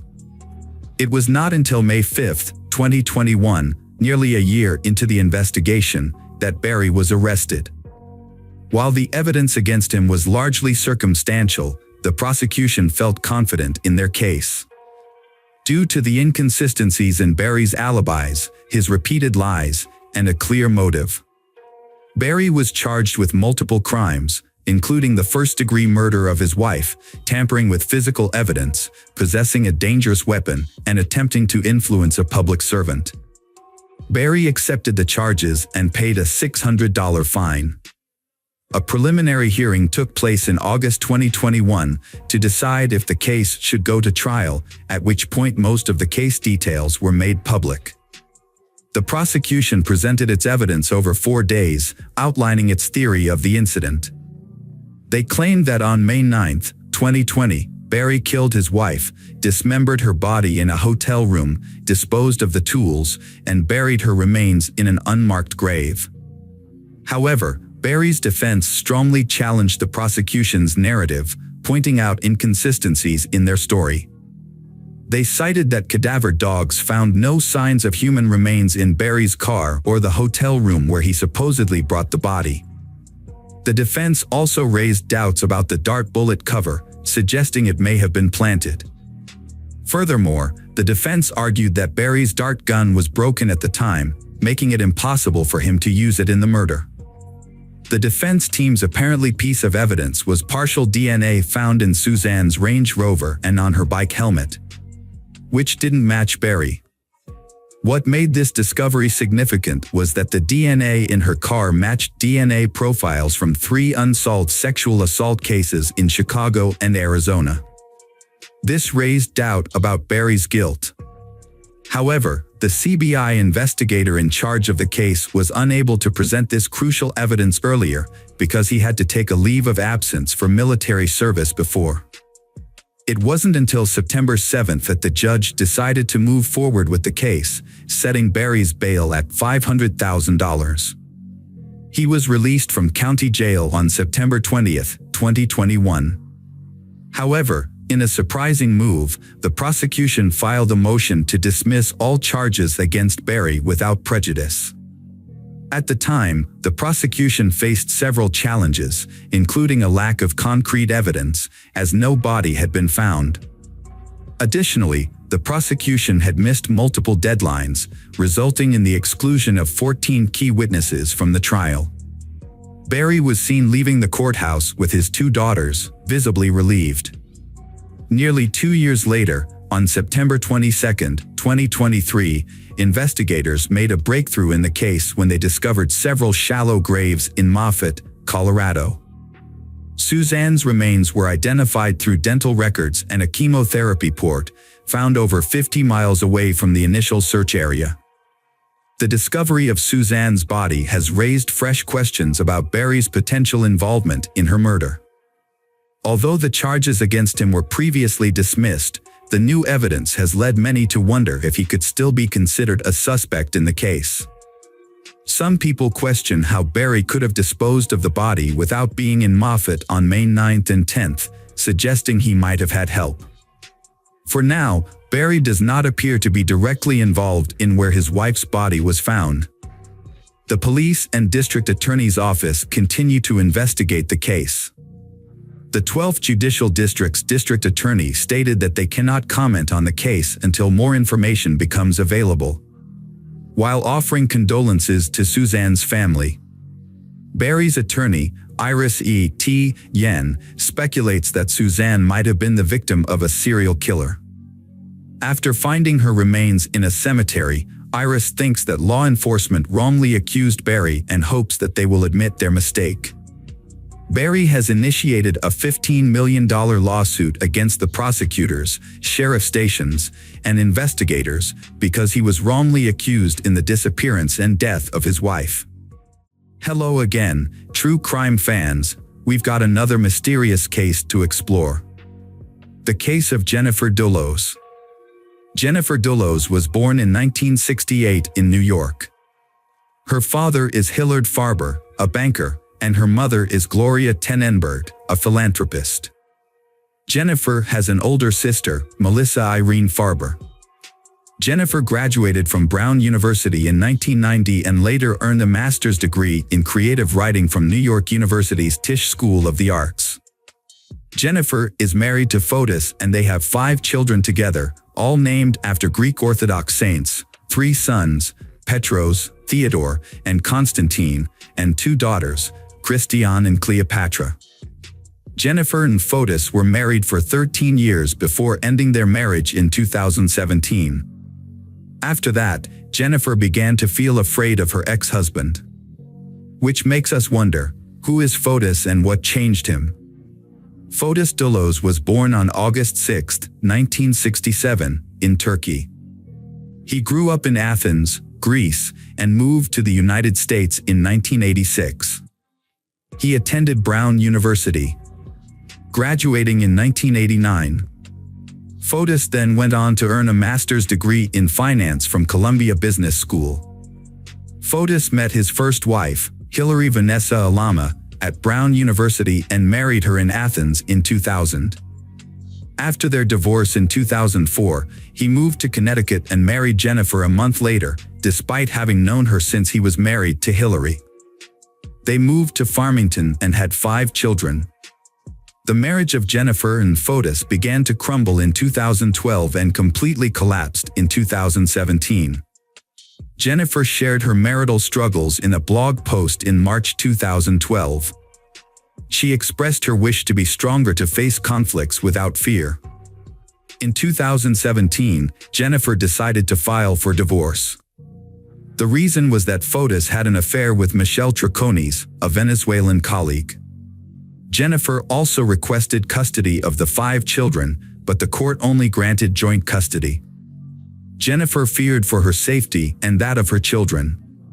She accused Fotis of unsafe behavior, bullying, intimidation, and excessive control. She recounted an incident with Fotis on June 3, 2017. When Fotis learned that she had made plans for the children on Saturday morning, he became angry and lost control. Jennifer said Fotis became angry and agitated, causing her to run upstairs to get away from him. However, Fotis chased her upstairs. Despite Jennifer locking and bolting the door, Fotis continued to verbally and physically abuse and threaten her, leaving her feeling trapped and helpless. Jennifer felt unsafe around her husband. When she decided to file for divorce, the situation became even more dangerous. In an interview, Jennifer shared that she was very afraid of Fotis. She realized that her desire for a divorce had deeply angered Fotis, and she feared that he might retaliate by causing her harm. Jennifer revealed that when she filed for divorce in May 2017, Fotis threatened to kidnap and harm their children if she did not accept his divorce terms. Fotis even purchased a gun that year. In 2018, Jennifer filed for emergency custody of the children. During the trial, the court found that Fotis had violated multiple court orders. Finally, Jennifer was awarded primary custody of the children. Fotis was only allowed supervised visits and phone calls were monitored. Jennifer and the children moved to a rented house in New Canaan, 70 miles from Fotis's home. Fotis was devastated by Jennifer's allegations. In an email to her in 2017, he expressed concern for the children's well-being. He realized that the children needed both parents, not just one. Fotis pleaded with Jennifer to reconsider their marriage for the sake of the children. He even suggested that they could live as partners and learn to accept each other. While denying Jennifer's allegations, Fotis counterclaimed that she had turned the children against him. He claimed that Jennifer called him a psychopath and told the children that he did not care about them. Fotis also claimed that Jennifer bragged about dragging out the divorce for 2 years so she could hire the mafia to break his legs. Fotis denied threatening to kidnap his child and explained that he bought the gun to protect his home. However, Fotis's argument not be credible given the events that followed. Jennifer was last seen at around 8:05 a.m. on May 24, 2019, after dropping her child off at school in New Canaan. She had 2 doctor's appointments in New York at 11 a.m. and 1 p.m. When Jennifer failed to show up for these appointments, which she never missed, her friends reported her missing to the police. Lauren Almeida, Jennifer's live-in nanny, also noticed something unusual. When she arrived at Jennifer's apartment at 11:30 a.m., she found the Range Rover in the garage, while Jennifer's Chevrolet Suburban was missing. However, Lauren did not notify the police until 7 p.m. Jennifer's prolonged and unusual absence, along with her failure to notify anyone of her departure, raised serious concerns for her safety. After receiving disturbing reports, the police investigated and searched Jennifer's New Canaan home. The results of the search shocked everyone who cared about Jennifer. They found blood stains in the garage, on the walls, on the doors, and on the outside of the Range Rover. Inside the home, there were scattered blood stains in the kitchen, and most notably, blood from both Jennifer and her husband, Fotis. This discovery raised suspicions that Fotis may have murdered his wife. The police investigation found that Fotis was present at Jennifer's home on the day she went missing. Police found bicycle tracks around the house, indicating that Fotis had arrived there on a bicycle. According to the police theory, Fotis stalked and waited for Jennifer to return from dropping off her children at school. He then brutally murdered her, cleaned up the scene, and destroyed the evidence. A neighbor's security camera recorded a Chevrolet Suburban leaving Jennifer's home at 10:25 a.m. Police believe Fotis was the driver of the vehicle. Police alleged that Fotis hid Jennifer's body along with items used to clean up the crime scene in his vehicle. He then abandoned the vehicle about 3 miles from the town of New Canaan. Based on these suspicious actions, police believe Fotis was the perpetrator of Jennifer's death and a ruthless killer. At around 7:30 p.m. that night, security cameras recorded Fotis and his girlfriend Michelle taking out the trash. Notably, they used up to 30 different garbage bags along Alfred Avenue in Hartford. When police searched the garbage bags, they found several suspicious items in the trash bags, including toiletries, bloody clothing, and used gloves. Blood on the clothing matched Jennifer, while Fotis' DNA was found on a glove and a garbage bag. These findings confirmed police's initial suspicions that Fotis was involved in Jennifer's disappearance. The case of Fotis murdering his wife was shocking, but what was even more shocking was the involvement of his girlfriend, Michelle Triconis. Michelle, a Venezuelan woman, had many roles in her life: mother, equestrian athlete, and former ESPN reporter in South America. However, no one expected her to become an accomplice in a murder. Michelle began a relationship with Fotis while he was still married to Jennifer, contributing to the breakdown of their marriage. After Jennifer went missing, the police questioned Michelle. When asked about her whereabouts on the day Jennifer disappeared, Michelle said she had lunch with Fotis and then went with him to one of Fotis' properties to clean up in preparation for a meeting with a client. However, the police suspected that this cleaning was actually to erase traces related to Jennifer's death. On the morning of May 24, 2019, Fotis stole a Toyota Tacoma truck from an employee and drove it to New Canaan, Connecticut. A school bus camera captured the truck traveling at high speed toward Wavani Park at 7:05 a.m. Jennifer's Chevrolet Suburban was later found in the park. Police found a bicycle tire in the trunk of the truck, supporting the theory that Fotis rode his bicycle approximately 3 miles from Wavani Park to Jennifer's New Canaan home. Police believe Fotis arrived at Jennifer's home before she left. When Jennifer arrived at the garage, Fotis attacked her. He then covered up the evidence. Fotis put Jennifer's body in her Chevrolet Suburban and drove to Wavani Park, where he transferred Jennifer's body to his truck. Despite Fotis's efforts to cover up his tracks, he left behind two key pieces of evidence at his new home in Canaan: his DNA on the doorknob and a mixture of his and Jennifer's blood on the kitchen faucet. Police believe Fotis spent hours cleaning the house.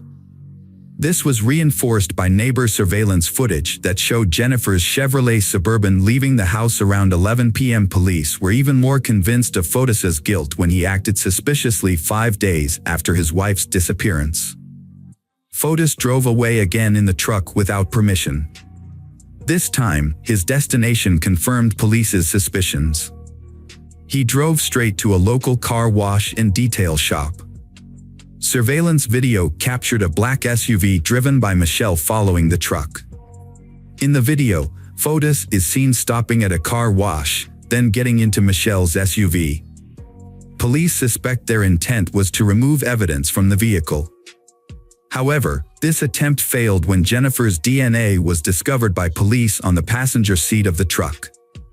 Fotis became the prime suspect in Jennifer's disappearance due to the substantial evidence against him. On June 7, 2020, Fotis was arrested and charged with murder and kidnapping in connection with Jennifer's case. This was the first time he had been charged with these crimes, although the incident had occurred earlier.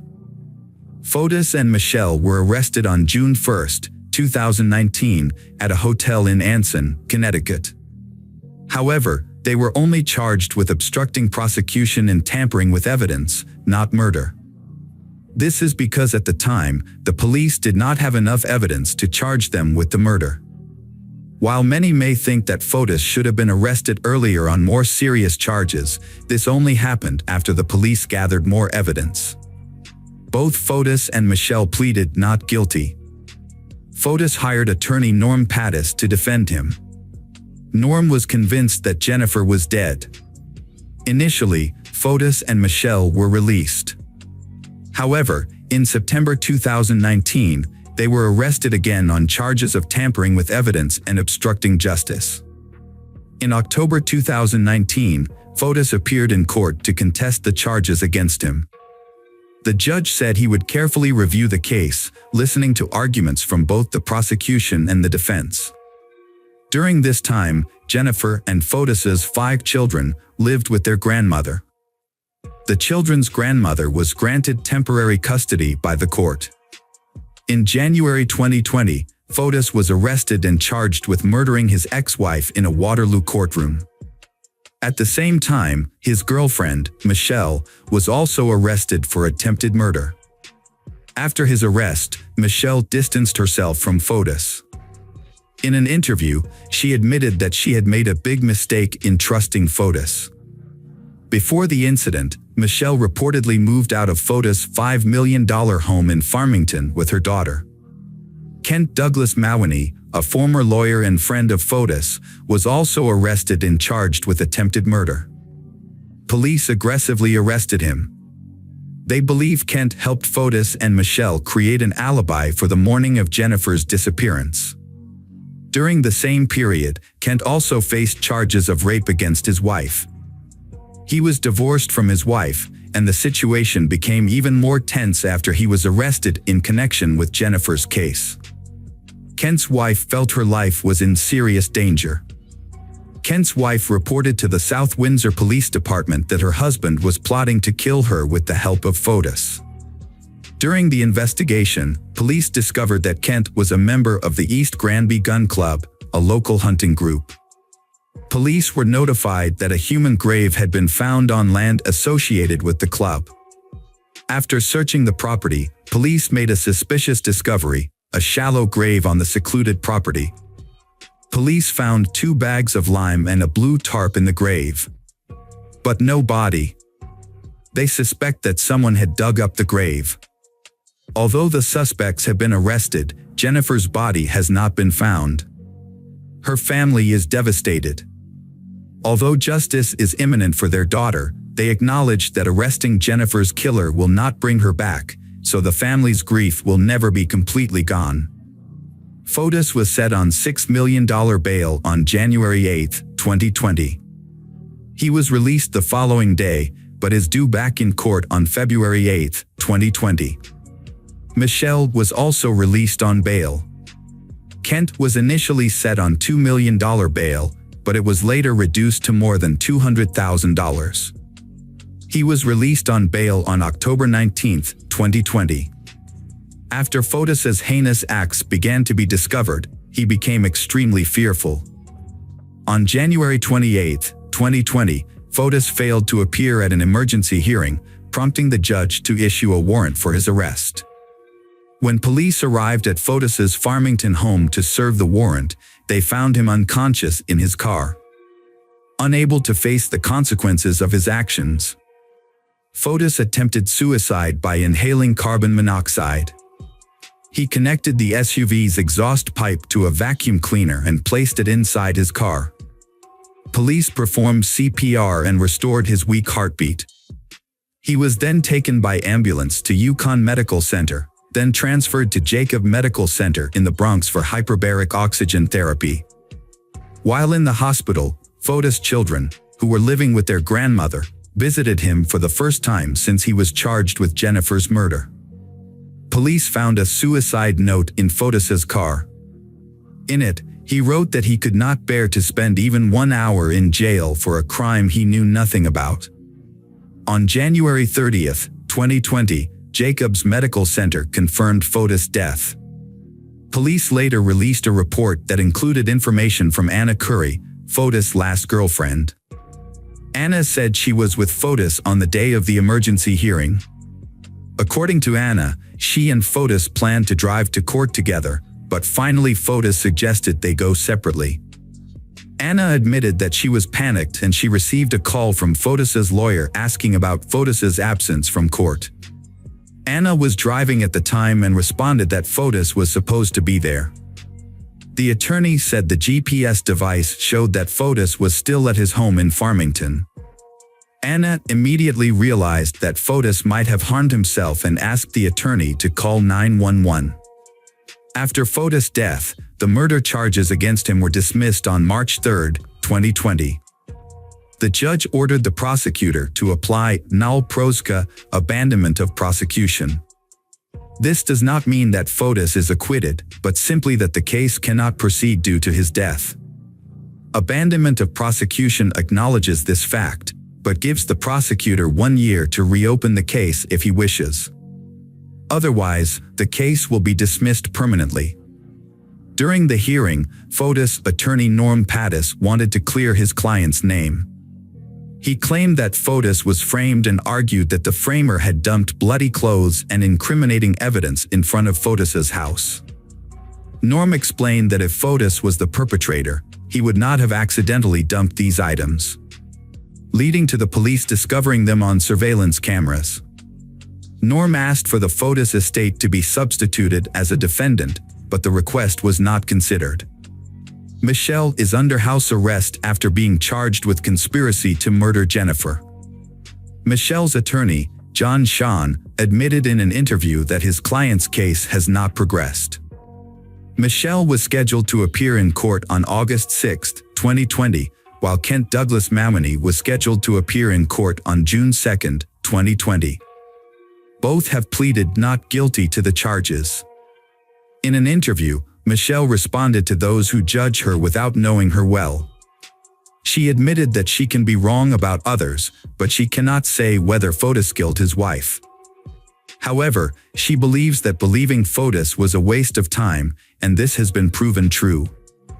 For years after Jennifer went missing, she has still not been found. Police searched for her body in several locations over the years. In 2019, they began searching Wavani Park, 3 miles from New Canaan. They used dogs and a helicopter to thoroughly search the area. The search for Jennifer expanded beyond the initial area, including New York City, where the family owned property. After a thorough search there, police turned their attention to central Connecticut. In Hartford, police discovered surveillance footage showing Fotis dumping trash bags in various dumpsters around the city. This led to a weeks-long search of the waste treatment plant, where police found key evidence.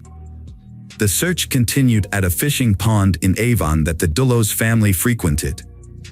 Police also searched properties owned by Jennifer's husband's company in central Connecticut, with an estimated 3,000 acres searched. However, despite extensive search efforts, Jennifer has not been found. In August 2021, the investigation led police to a Farmington home on Mountain Spring Road that was associated with Jennifer's husband. Police decided to search the home to follow up on previous leads. They invited Bob Perry, a well-known expert in finding unmarked graves, to join the search.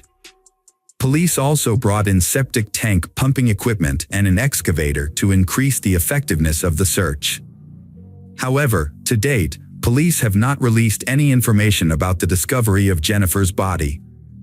Although the tragedy of Jennifer was heartbreaking, it did lead to a positive outcome.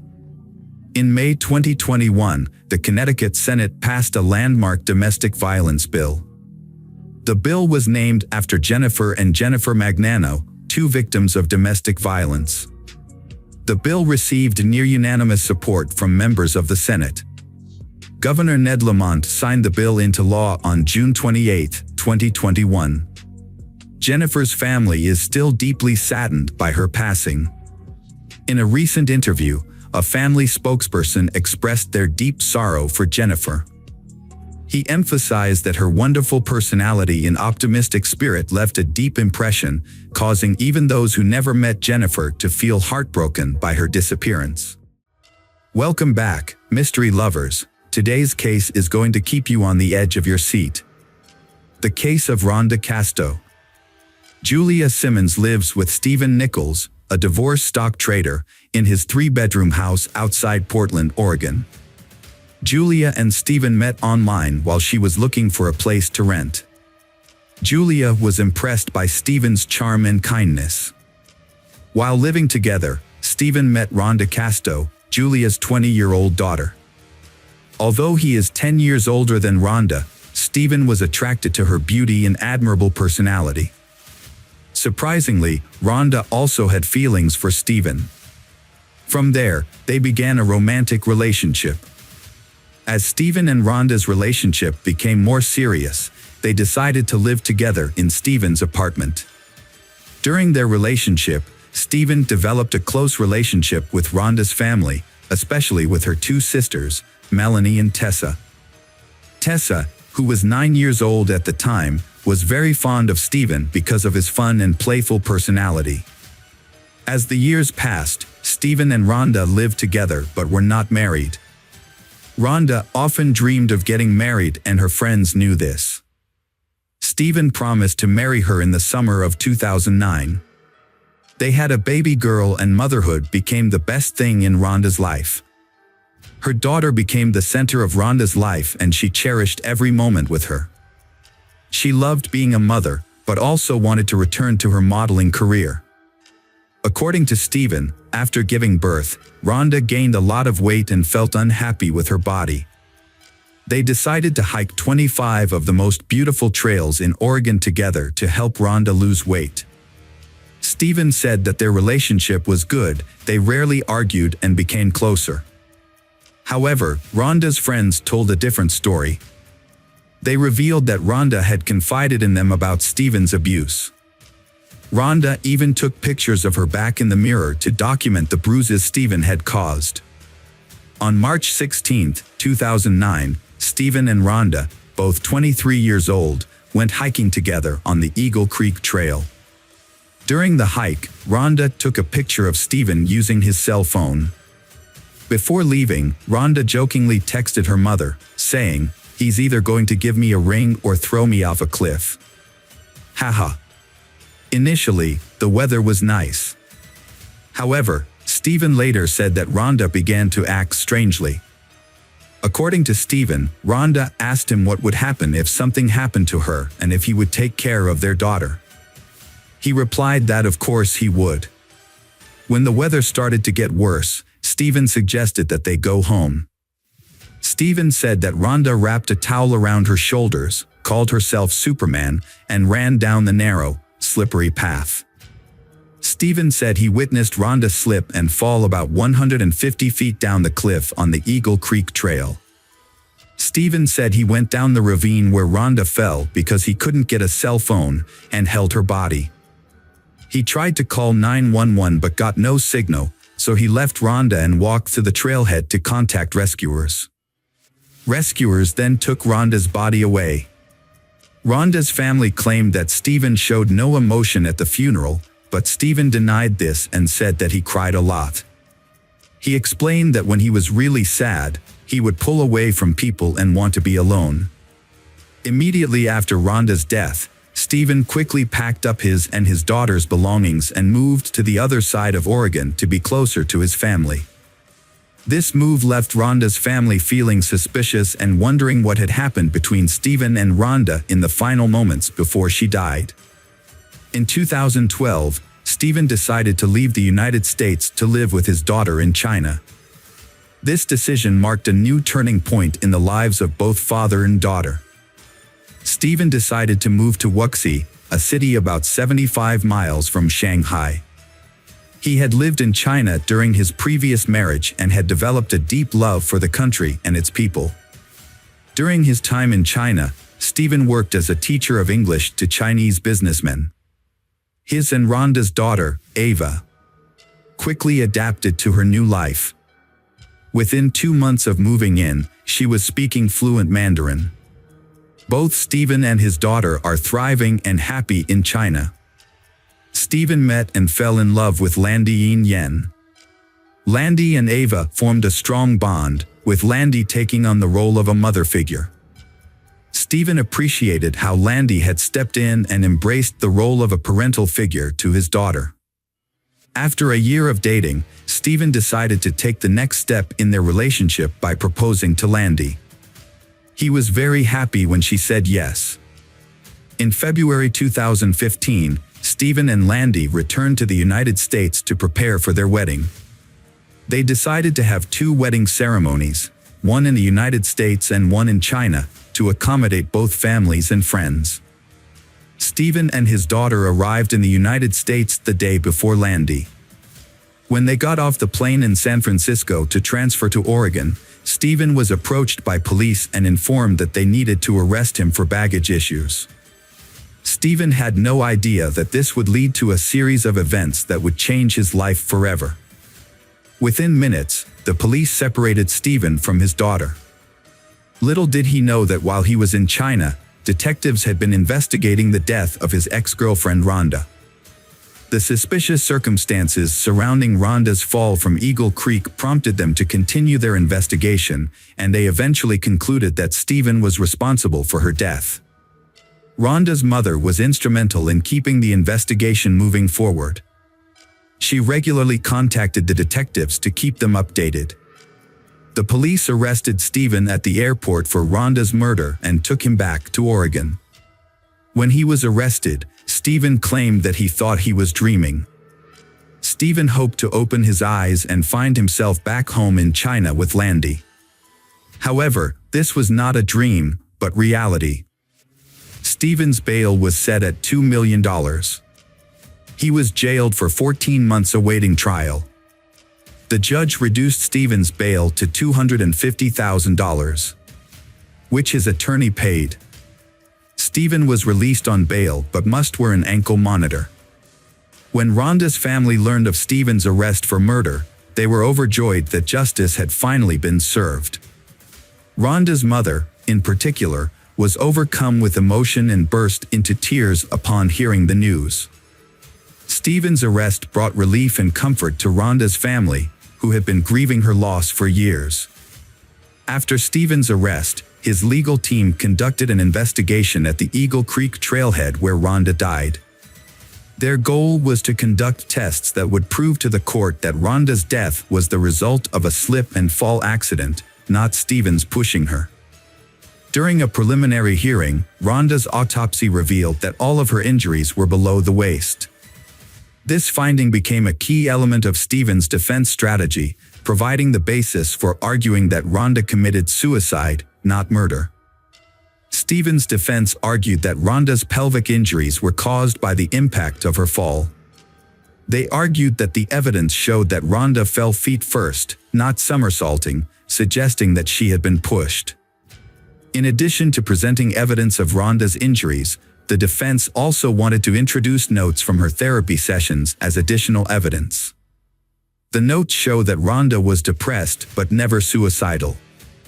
Rhonda also described her relationship with Stephen as lacking love. Stephen's defense attorney argued that Rhonda's depression and the way she described the relationship were signs that she was suicidal. They introduced this evidence to cast doubt on the claim that Stephen pushed Rhonda to cause her death. Stephen also claimed that Rhonda had attempted suicide multiple times before they met. Rhonda's family denied these allegations and said Stephen was lying. They accused Stephen of blaming Rhonda for her suicide to cover up his crimes. Stephen also claimed that Rhonda had been abusing drugs since she was 12 years old. According to the medical examiner's report, Rhonda used only small amounts of marijuana and prescription medications to treat postpartum depression and anxiety. This contradicts his claim that she abused multiple substances. During the preliminary hearing for Rhonda's murder, a shocking revelation was made. Stephen, in his early 30s, had been having an affair with Rhonda's 16-year-old sister, Melanie. This came as a surprise to many due to the significant age difference between them. The prosecution argued that this inappropriate relationship may have been the motive for Stephen's murder of Rhonda. They believed that Rhonda had discovered her husband's behavior, leading to tension that may have led Stephen to kill her. After being arrested for Rhonda's murder, Stephen was indicted on 5 additional counts of sexual abuse against Rhonda's sister, Melanie Casto. Specifically, 2 counts of third-degree sexual assault and 3 counts of third-degree oral copulation. While awaiting trial for the 2005 murder, Stephen pleaded guilty to 2 counts of sexual abuse. He signed a statement admitting to having sex with Melanie Casto on 2 occasions. However, Stephen later claimed that he was coerced into confessing and that his confession was untrue. Stephen explained that he only confessed because he believed doing so would allow him to fight and have a chance to regain custody of his daughter. Stephen claimed that he wanted his daughter back and felt desperate. However, the state pointed out that the relationship between Stephen and Melanie had lasted for more than 4 years. Stephen later admitted to having sex with Rhonda's teenage sister, Melanie. The state presented evidence in the form of a text message from Rhonda to Melanie. In the text message, Rhonda called Stephen a piece of trash and accused him of using Melanie to hurt her. This occurred before the fateful hike at Eagle Creek, where Rhonda died after falling. Rhonda's mother claimed that her daughter knew that Stephen was trying to drive a wedge between the 2 sisters. She added that Rhonda loved her sister and wanted to mend her relationship with Melanie. The state concluded that Rhonda and Stephen's relationship was not as amicable as Stephen claimed. The court received additional evidence of Stephen's past sexual misconduct. Just 6 months after his daughter's mother died, Stephen was arrested and charged with 5 counts of sexual abuse of a 13-year-old girl. Although he initially denied it, Stephen later admitted to sending sexually explicit text messages and nude photos to the victim. He pleaded guilty to 1 count of sexual harassment. During the preliminary hearing, the prosecutor presented photos of bruises on Rhonda's back. Rhonda's best friend testified that she had heard Rhonda and Stephen arguing on the phone on multiple occasions. This evidence suggested that the relationship between Stephen and Rhonda was abusive. In addition to the photographic evidence, the court heard testimony from Stephen's ex-wife, who alleged that in November 2003, Stephen tried to strangle her and throw her over the balcony of their 5th-floor apartment. However, Stephen was not charged and denied all charges. For their part, Rhonda's family firmly believes that Stephen, her boyfriend, is responsible for Rhonda's death. Police suspect he killed Rhonda to collect her life insurance. Her mother said Stephen had lost a lot of money trading stocks the previous year and was struggling financially. In addition, people who knew Rhonda said she loved her 9-month-old daughter very much and could not have killed herself by jumping into Eagle Creek. In May 2017, Rhonda's family was shocked to learn that the state had reached a plea deal with the defense attorney. Stephen pleaded guilty to manslaughter based on criminal negligence. Although he believed he killed her, the lack of physical evidence that he pushed her off the trail in Eagle Creek made the case weak. Stephen was given credit for time served while awaiting trial, but was given 3 years of probation. After removing his ankle monitor, Stephen was released. Rhonda's family and friends said Stephen's plea deal was unfair and that he deserved a harsher sentence. During the sentencing hearing, Rhonda's sister gave an emotional statement. She expressed anger and frustration toward Stephen, saying that he had destroyed their family and caused immeasurable pain. Rhonda's mother also expressed confusion and grief, unable to understand how Stephen could have taken her daughter away from her and torn their family apart.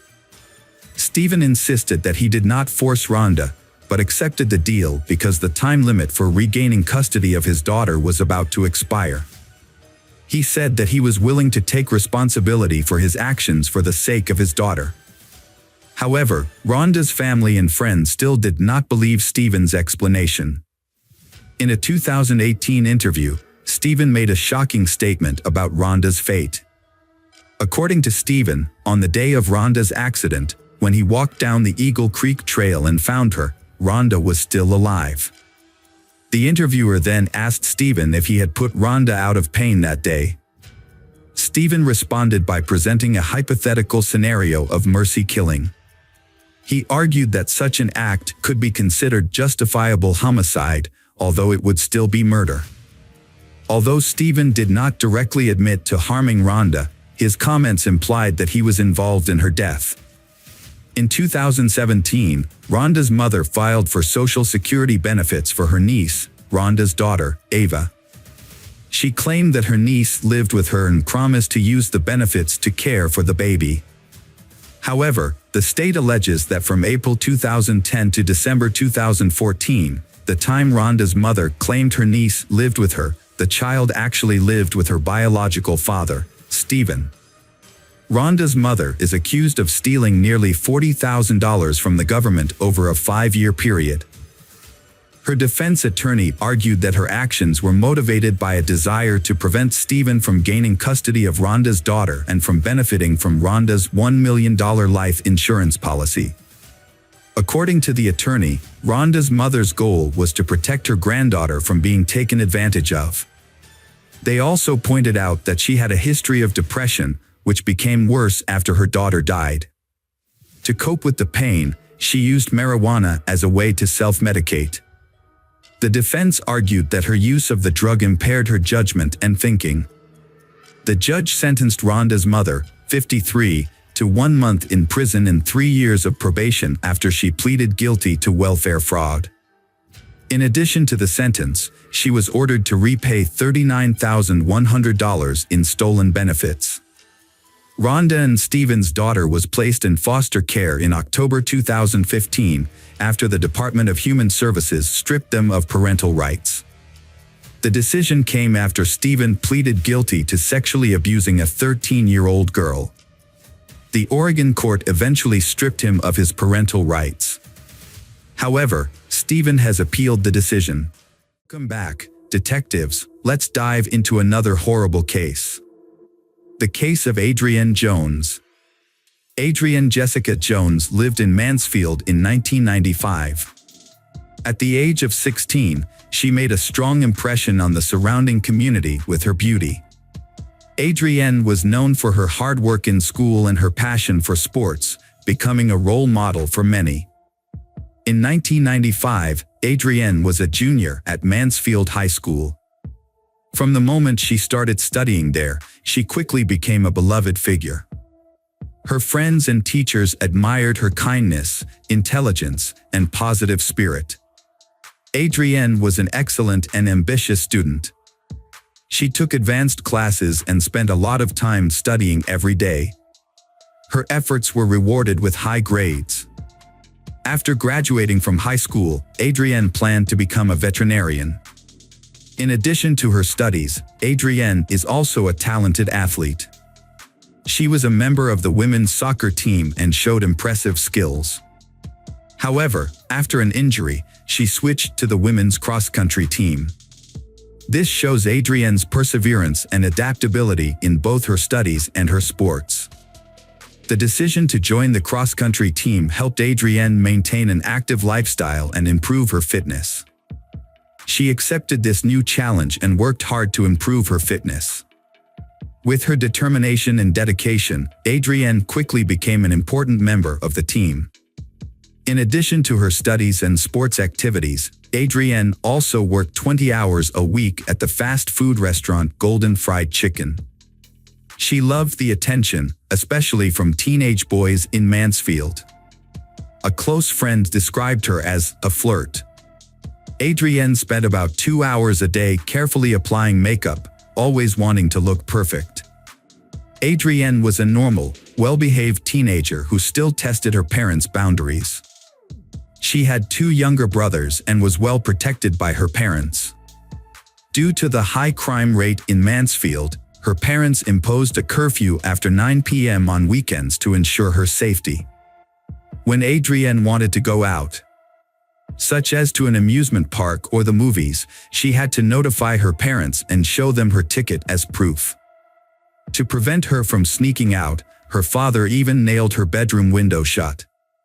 Although it was not frequent, there were a few times when Adrienne sneaked out in the middle of the night to meet up with friends.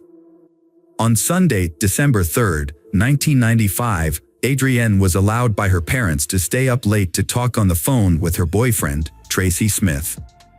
Tracy was away on a family trip for the weekend, but Adrienne was desperate to get in touch with him. While they were talking, another call came in. Adrienne's mother heard her daughter was calling Tracy. When her mother asked who was calling, Adrienne said it was David, her cross-country teammate. Adrienne said David seemed upset about something. The next morning, Adrienne's family woke up as usual to get ready for work. When Adrienne's alarm clock continued to ring in her room, her mother began to worry. She went to check on her and found that Adrienne was disappeared. Her bed was made as if no one had slept in it the night before. Adrienne's mother tried to stay calm when she realized that her 16-year-old daughter was missing. At first, she thought Adrienne might have gone for a morning jog, but she quickly dismissed the idea when she saw that her daughter's running shoes were still in her room. Although Adrienne sometimes snuck out in the middle of the night to meet friends, she had never stayed out all night like this. Concerned for their daughter's safety, Adrienne's parents called the police. However, they had no idea that miles away, a man had just made a horrifying discovery on his farm. At approximately 7 a.m., on Seton Road in Grand Prairie, Texas, about 10 miles from Mansfield, a man discovered something unusual while going to get his mail. He noticed that the gate to his home had been knocked down. Curious, he decided to check and witnessed a horrifying scene. At first, he thought it was the carcass of a dead animal on the road, but as he got closer, he realized it was something much more horrifying. A man discovered the body of a young woman and quickly called the police. When police arrived at the scene, they witnessed a horrifying scene. The young woman had been shot twice, with obvious wounds to her left cheek and forehead. It was clearly a targeted murder. In addition, police discovered the young woman with a severe head injury, along with numerous scratches and bruises on her arms and legs. These injuries may have been caused by her running over the barbed wire fence in front of the farm in a desperate attempt to escape. Police found the teen wearing pajamas, as if she was getting ready for bed before she was murdered. They suspected that the case may be gang-related or drug-related, given the execution-style nature of the murder. After finding the body, Grand Prairie Police quickly sent out a notification to agencies in the area. The notification included basic information about the victim, such as age, height, weight, and other identifying characteristics. The goal was to share information and increase awareness, in the hopes of finding a connection between the victim and missing persons cases reported to other agencies. Mansfield police quickly identified the teen murdered in Grand Prairie as Adrienne. They contacted Grand Prairie Police to coordinate the investigation. The next step was to break the sad news to Adrienne's family. Upon hearing the news of her daughter's murder, Adrienne's mother was devastated. Since Mansfield is a small town, news of Adrienne's death quickly spread to Mansfield High School, where she attended. Adrienne's classmates and friends were devastated by the news. Many theories were put forward about the cause of her death, the most common of which was drug use. Some people were also concerned about the possibility of a serial killer on the loose in the community. Her mother reported a phone call between Adrienne and her boyfriend Tracy, and another teenager named David had called at the same time. According to her mother, one of Adrienne's younger brothers heard the sound of a car engine outside the house sometime after midnight. When he looked out, he saw a pickup truck driving away. Police was trying to identify David, who had been in contact with Adrienne on the night of her murder. To gather more information, they approached Adrienne's cross-country coach. The coach said that there was a member of the team named David Graham. However, the coach was surprised to hear that David had called Adrienne, as there had been no previous indication that the two had a relationship. David Graham was a typical American teenager.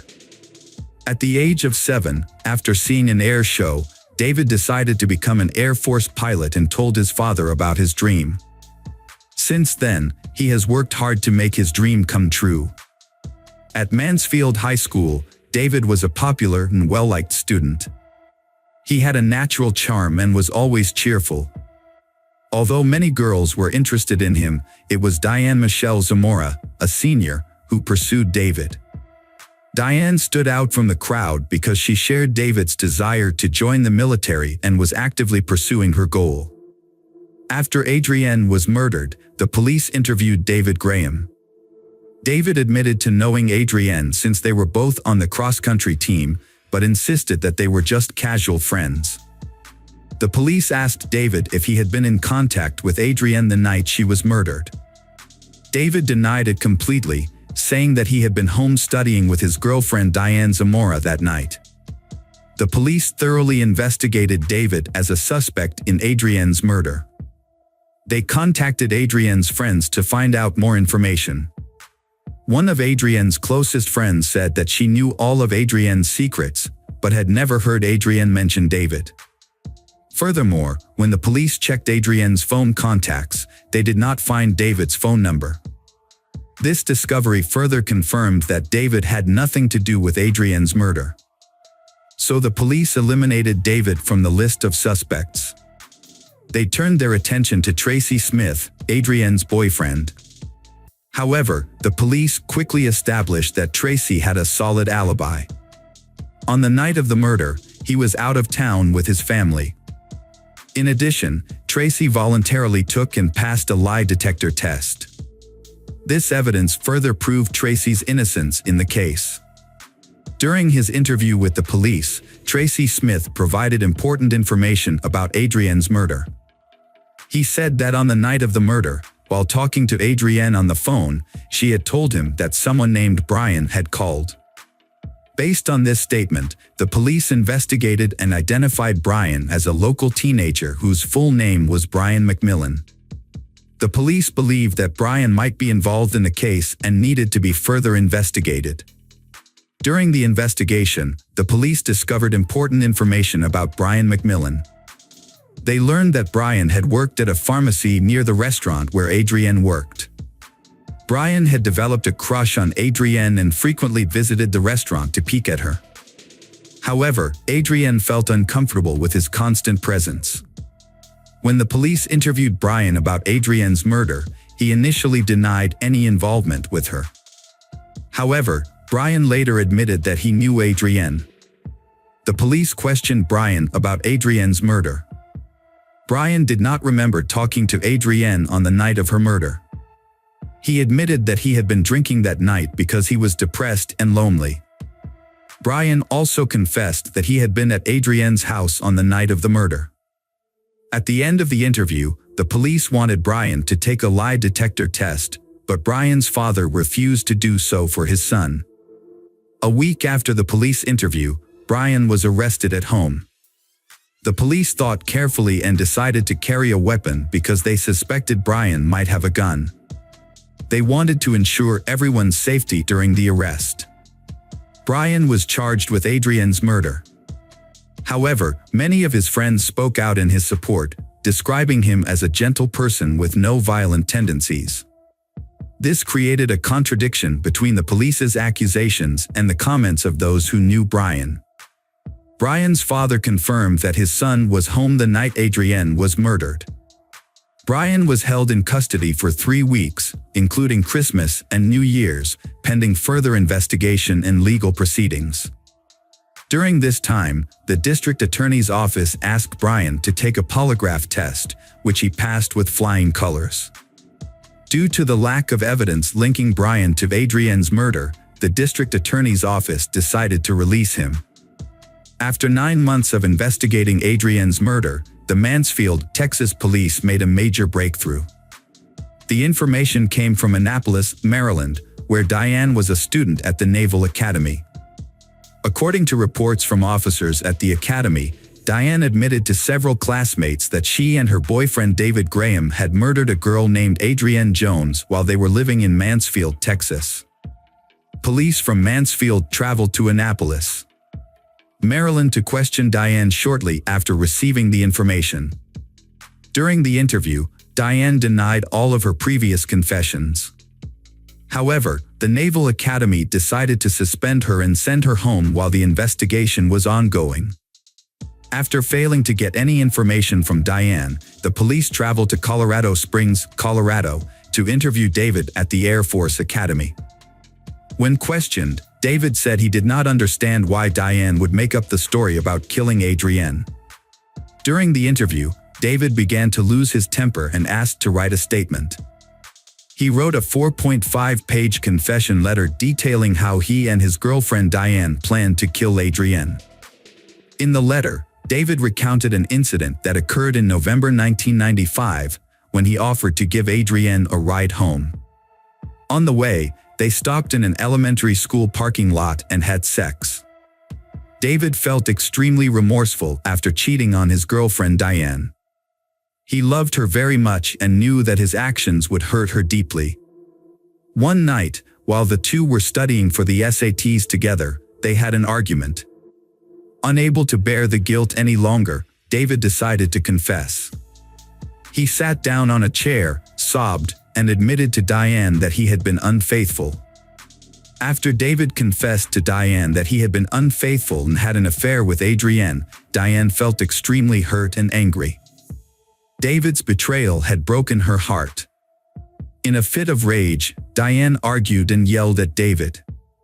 She even wished he were dead and felt deep hatred for Adrienne. Diane's emotions were so strong that it was difficult for her to understand and accept what had happened. Realizing the seriousness of the situation, David told Diane that he was willing to do anything to save their relationship.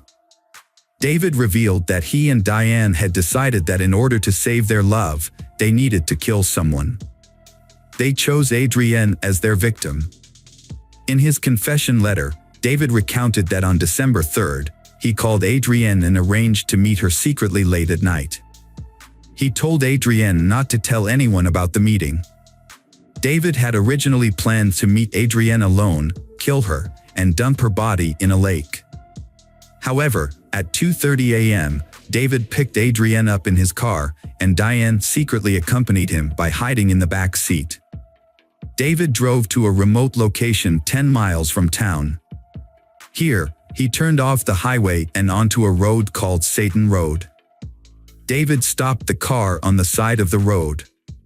Adrienne gently adjusted her sitting position, thinking that she and David were about to have a private moment. However, David had silently called Diane out of the trunk of the car. Diane appeared from behind, walked around the front of the car, and approached.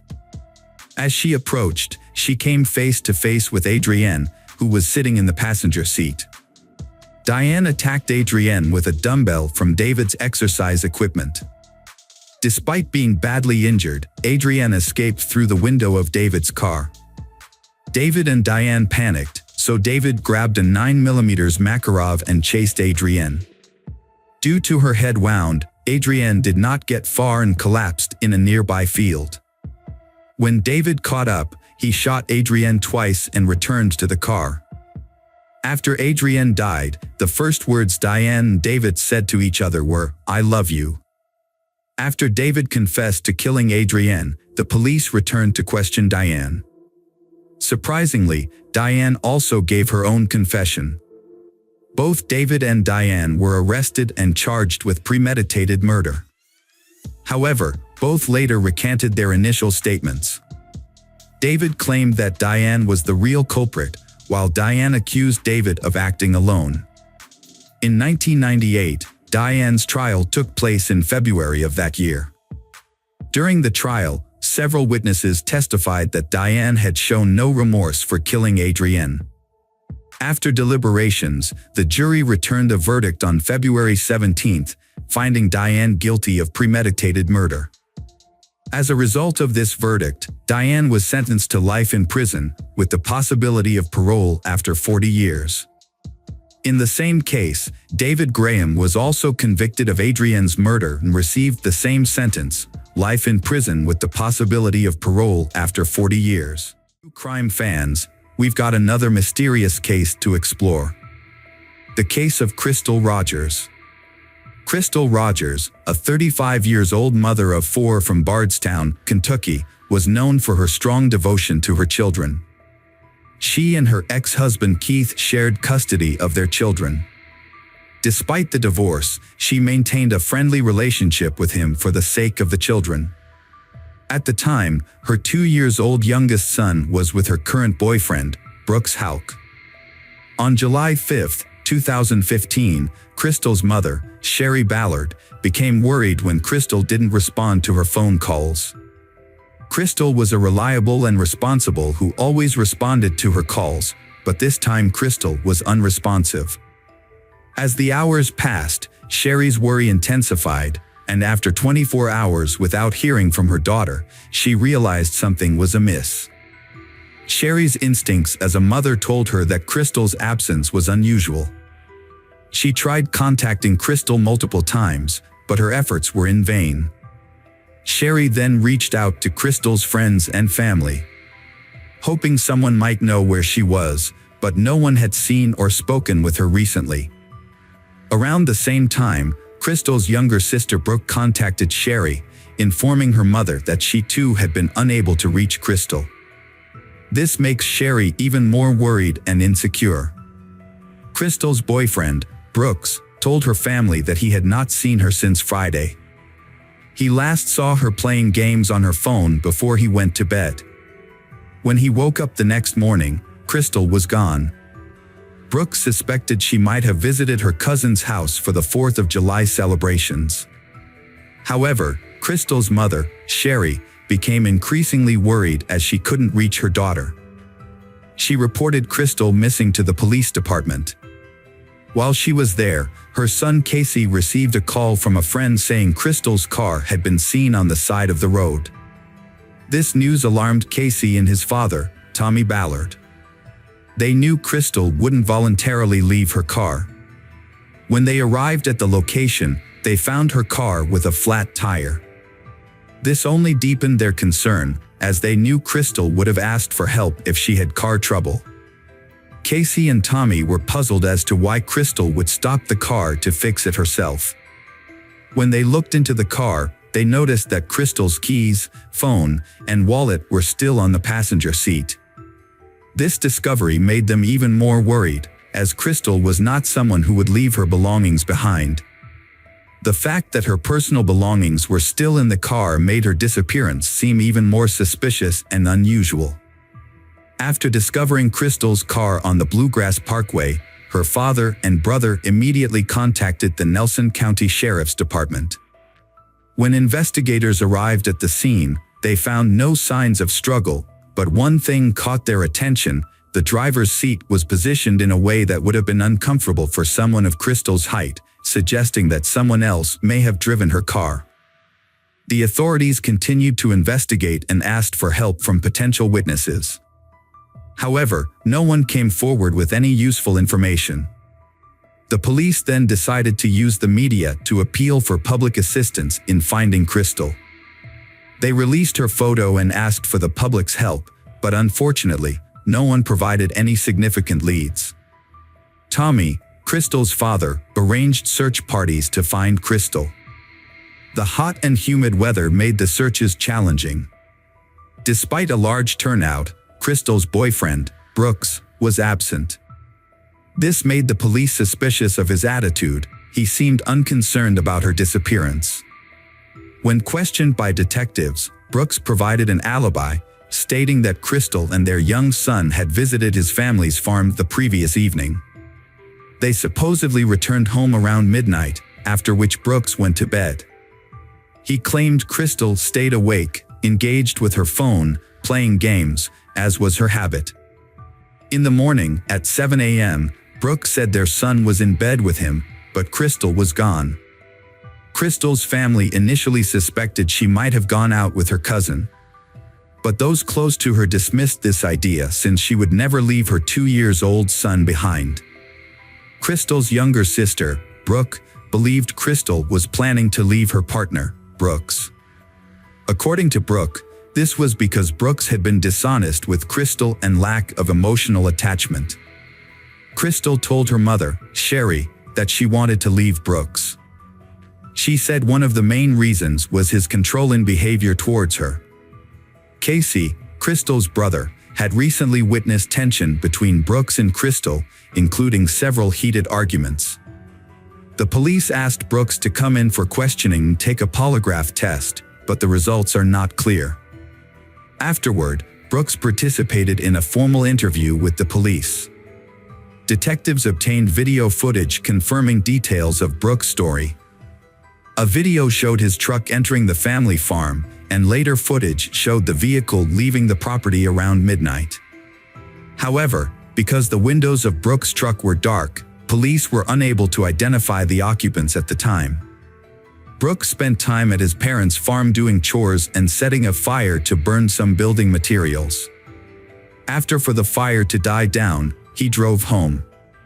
During a police interview, Brooks was questioned about a brief 13-second phone call he made to Steve Lawson, a business associate, while driving home. Brooks offered to have Steve explain the call to the police and asked him to call them during the interview. Steve claimed he called Brooks to get some phone numbers for a rental property, but Brooks said he needed to get home first and ask Crystal, who handled such matters. However, the police found Lawson's explanation suspicious, as it seemed rehearsed. The police were puzzled by this response, considering Brooks was with Crystal at the time of the call. They questioned why Brooks couldn't simply hand Crystal the phone, allowing her to discuss the issue immediately, rather than waiting to talk to her in person later. During Brooks's interview, his brother Nick, a Bardstown Police Department officer, called him with urgent advice to leave the interrogation room immediately. The police had doubts about their initial theory that Crystal had abandoned her car on the side of the Bluegrass Parkway and ran away. Instead, they suspected that something had happened to Crystal while she was at the Brooks family farm. As the investigation into Crystal's disappearance progressed, several people reported seeing Brooks's truck and Nick's police car at his family farm to the police. This led detectives to believe that the brothers might have been at the farm to dispose of evidence related to Crystal's disappearance. To learn more, the police brought in Brooks's brother, Nick, for questioning. They confronted him with eyewitness accounts placing that him at the farm on July 8 and asked him to explain his emergence there. Nick initially claimed he had no knowledge of the incident surrounding Crystal's disappearance and denied being present that night. The police continued questioning him, directly asking if he and Brooks had tampered with or hidden evidence related to Crystal's disappearance. Nick strongly denied any involvement and assured them that, as a police officer, he would never aid in covering up a crime. The police then asked Nick to submit to a polygraph test, which he agreed to. However, he failed to answer truthfully to two key questions: whether he knew Crystal's current location and if he was withholding information about her disappearance. Despite failing the polygraph test, Nick insisted that he was telling the truth. On October 15th, investigators identified Brooks as the primary suspect in Crystal's disappearance. The same day, Brooks's brother, Nick, was terminated from the Bardstown Police Department for interfering with the investigation. Although the police were pretty sure they knew who the culprit was, they didn't have enough evidence to make an arrest. The police were concerned that if they took their suspect to court without sufficient evidence, the suspect might be acquitted. If that happened, they couldn't charge the suspect with Crystal's murder again. Due to the double jeopardy law. To help find more evidence, the FBI, Kentucky law enforcement agencies, Crystal's friends and family, volunteers, and missing people organizations conducted thorough searches at the Brooks family farm. The lengthy search left her loved ones terrified and desperate for news. As the search continued, her family remained hopeful that she would be found alive and well. At the Brooks family farm, investigators searched the ashes of a fire and, although they did not find any human remains, they did find pieces of clothing. Unfortunately, they were unable to link these clues to Crystal's case. The police executed multiple search warrants at the Brooks family farm, focusing on their cars and residences. However, these searches failed to yield significant leads or evidence related to Crystal's disappearance. A $100,000 reward was offered for any information that could help find Crystal, but unfortunately, no one stepped forward with any tips despite this large incentive. Tommy, Crystal's father, took it upon himself to investigate his daughter's disappearance, following every lead he received, no matter how small or insignificant it may have seemed. His determination was unwavering, driven by his love for Crystal. Unfortunately, Tommy had already faced a devastating loss in his family. In January 1979, his pregnant sister was brutally murdered by her husband and his accomplice. The perpetrators shot and beat her, set her remains on fire, and scattered them on a farm. Although it took years, the suspects were eventually arrested, found guilty, and sentenced to life in prison. Tommy remained committed to finding out what happened to his daughter Crystal, despite the many challenges he faced. He conducted his own investigation, canvassing the neighborhood, conducting interviews, and reaching out to anyone who might have information about his daughter's disappearance. To aid in his search, Tommy also utilized his own savings to hire private investigators and cadaver dogs. To keep track of the investigation, Tommy carefully documented every every clue he found. He worked with the police, sharing his discoveries and asking for their advice. November 2016, Tommy took his 11-year-old grandson, Crystal's son, on a hunting trip on their property early in the morning. As they left, Tommy's wife Sherry watched them go, feeling uneasy. She couldn't help but pray for their safety in the woods. Sherry tried to calm down after they left, but her peace was short-lived. Just minutes later, she received a frantic phone call from her grandson, Crystal's son. His voice shook with fear. He then exclaimed, "Mimo, Papa has been shot." Sherry's world came crashing down. Her nephew's panicked voice on the phone told her something terrible had happened. She quickly threw on some clothes and rushed to call 911, and she reassured her distressed grandson that help was on the way. Her mind was flooded with fears of what might have happened to her husband, Tommy. When Sherry arrived at the scene, she witnessed a horrifying sight: her husband lying on the ground, unresponsive. Distraught, she rushed to his side and tried to wake him up, hoping he would respond. But her efforts only revealed a grim truth: blood was pouring out of his nose. The officers and bystanders at the scene quickly pulled her away so that the medical team could try to save him, but it was too late. Tommy was pronounced dead. The initial police reports suggested that Tommy's death was the result of a hunting accident. However, Sherry knew this could not be true. She was adamant that her husband had been murdered, and she made her feelings clear to the authorities. "This is no accident," she insisted. "This is she husband, and it's a murder, and you know it." During the investigation, the investigators was found that Tommy's own gun had not been used, making it unlikely that he had committed suicide. The investigators then determined that Tommy's 11-year-old grandson was not involved in the shooting. As the investigation progressed and more facts came to light, Sherry's suspicion that her husband's death was indeed a murder gained credibility. The Kentucky State Police have informed the public that they are treating Tommy Ballard's death as a murder. The Tommy family believes that he was killed because he was getting close to discovering what happened to his missing daughter, Crystal. They think the people responsible for Crystal's disappearance felt threatened by Tommy's investigation and had him murdered to prevent the truth from coming out. In 2022, the FBI conducted a 5-day investigation into Crystal's disappearance. Investigators returned to the Brooks family farm to search for more evidence, with the goal of gathering enough information to hold suspects for Crystal's disappearance accountable. In October 2022, the FBI confirmed that it would analyze all evidence collected at its lab in Quantico. As the investigation into Crystal's disappearance continued, the Kentucky Attorney General appointed a special prosecutor to help prosecute criminal charges related to the deaths of Crystal Rogers and her father, Tommy. Crystal's mother, Sherry, was aware of and fully supported the decision to appoint a special prosecutor. She believed the move was necessary to ensure justice for her husband and daughter, and she viewed the appointment as a positive development that brought new perspective and expertise to the case.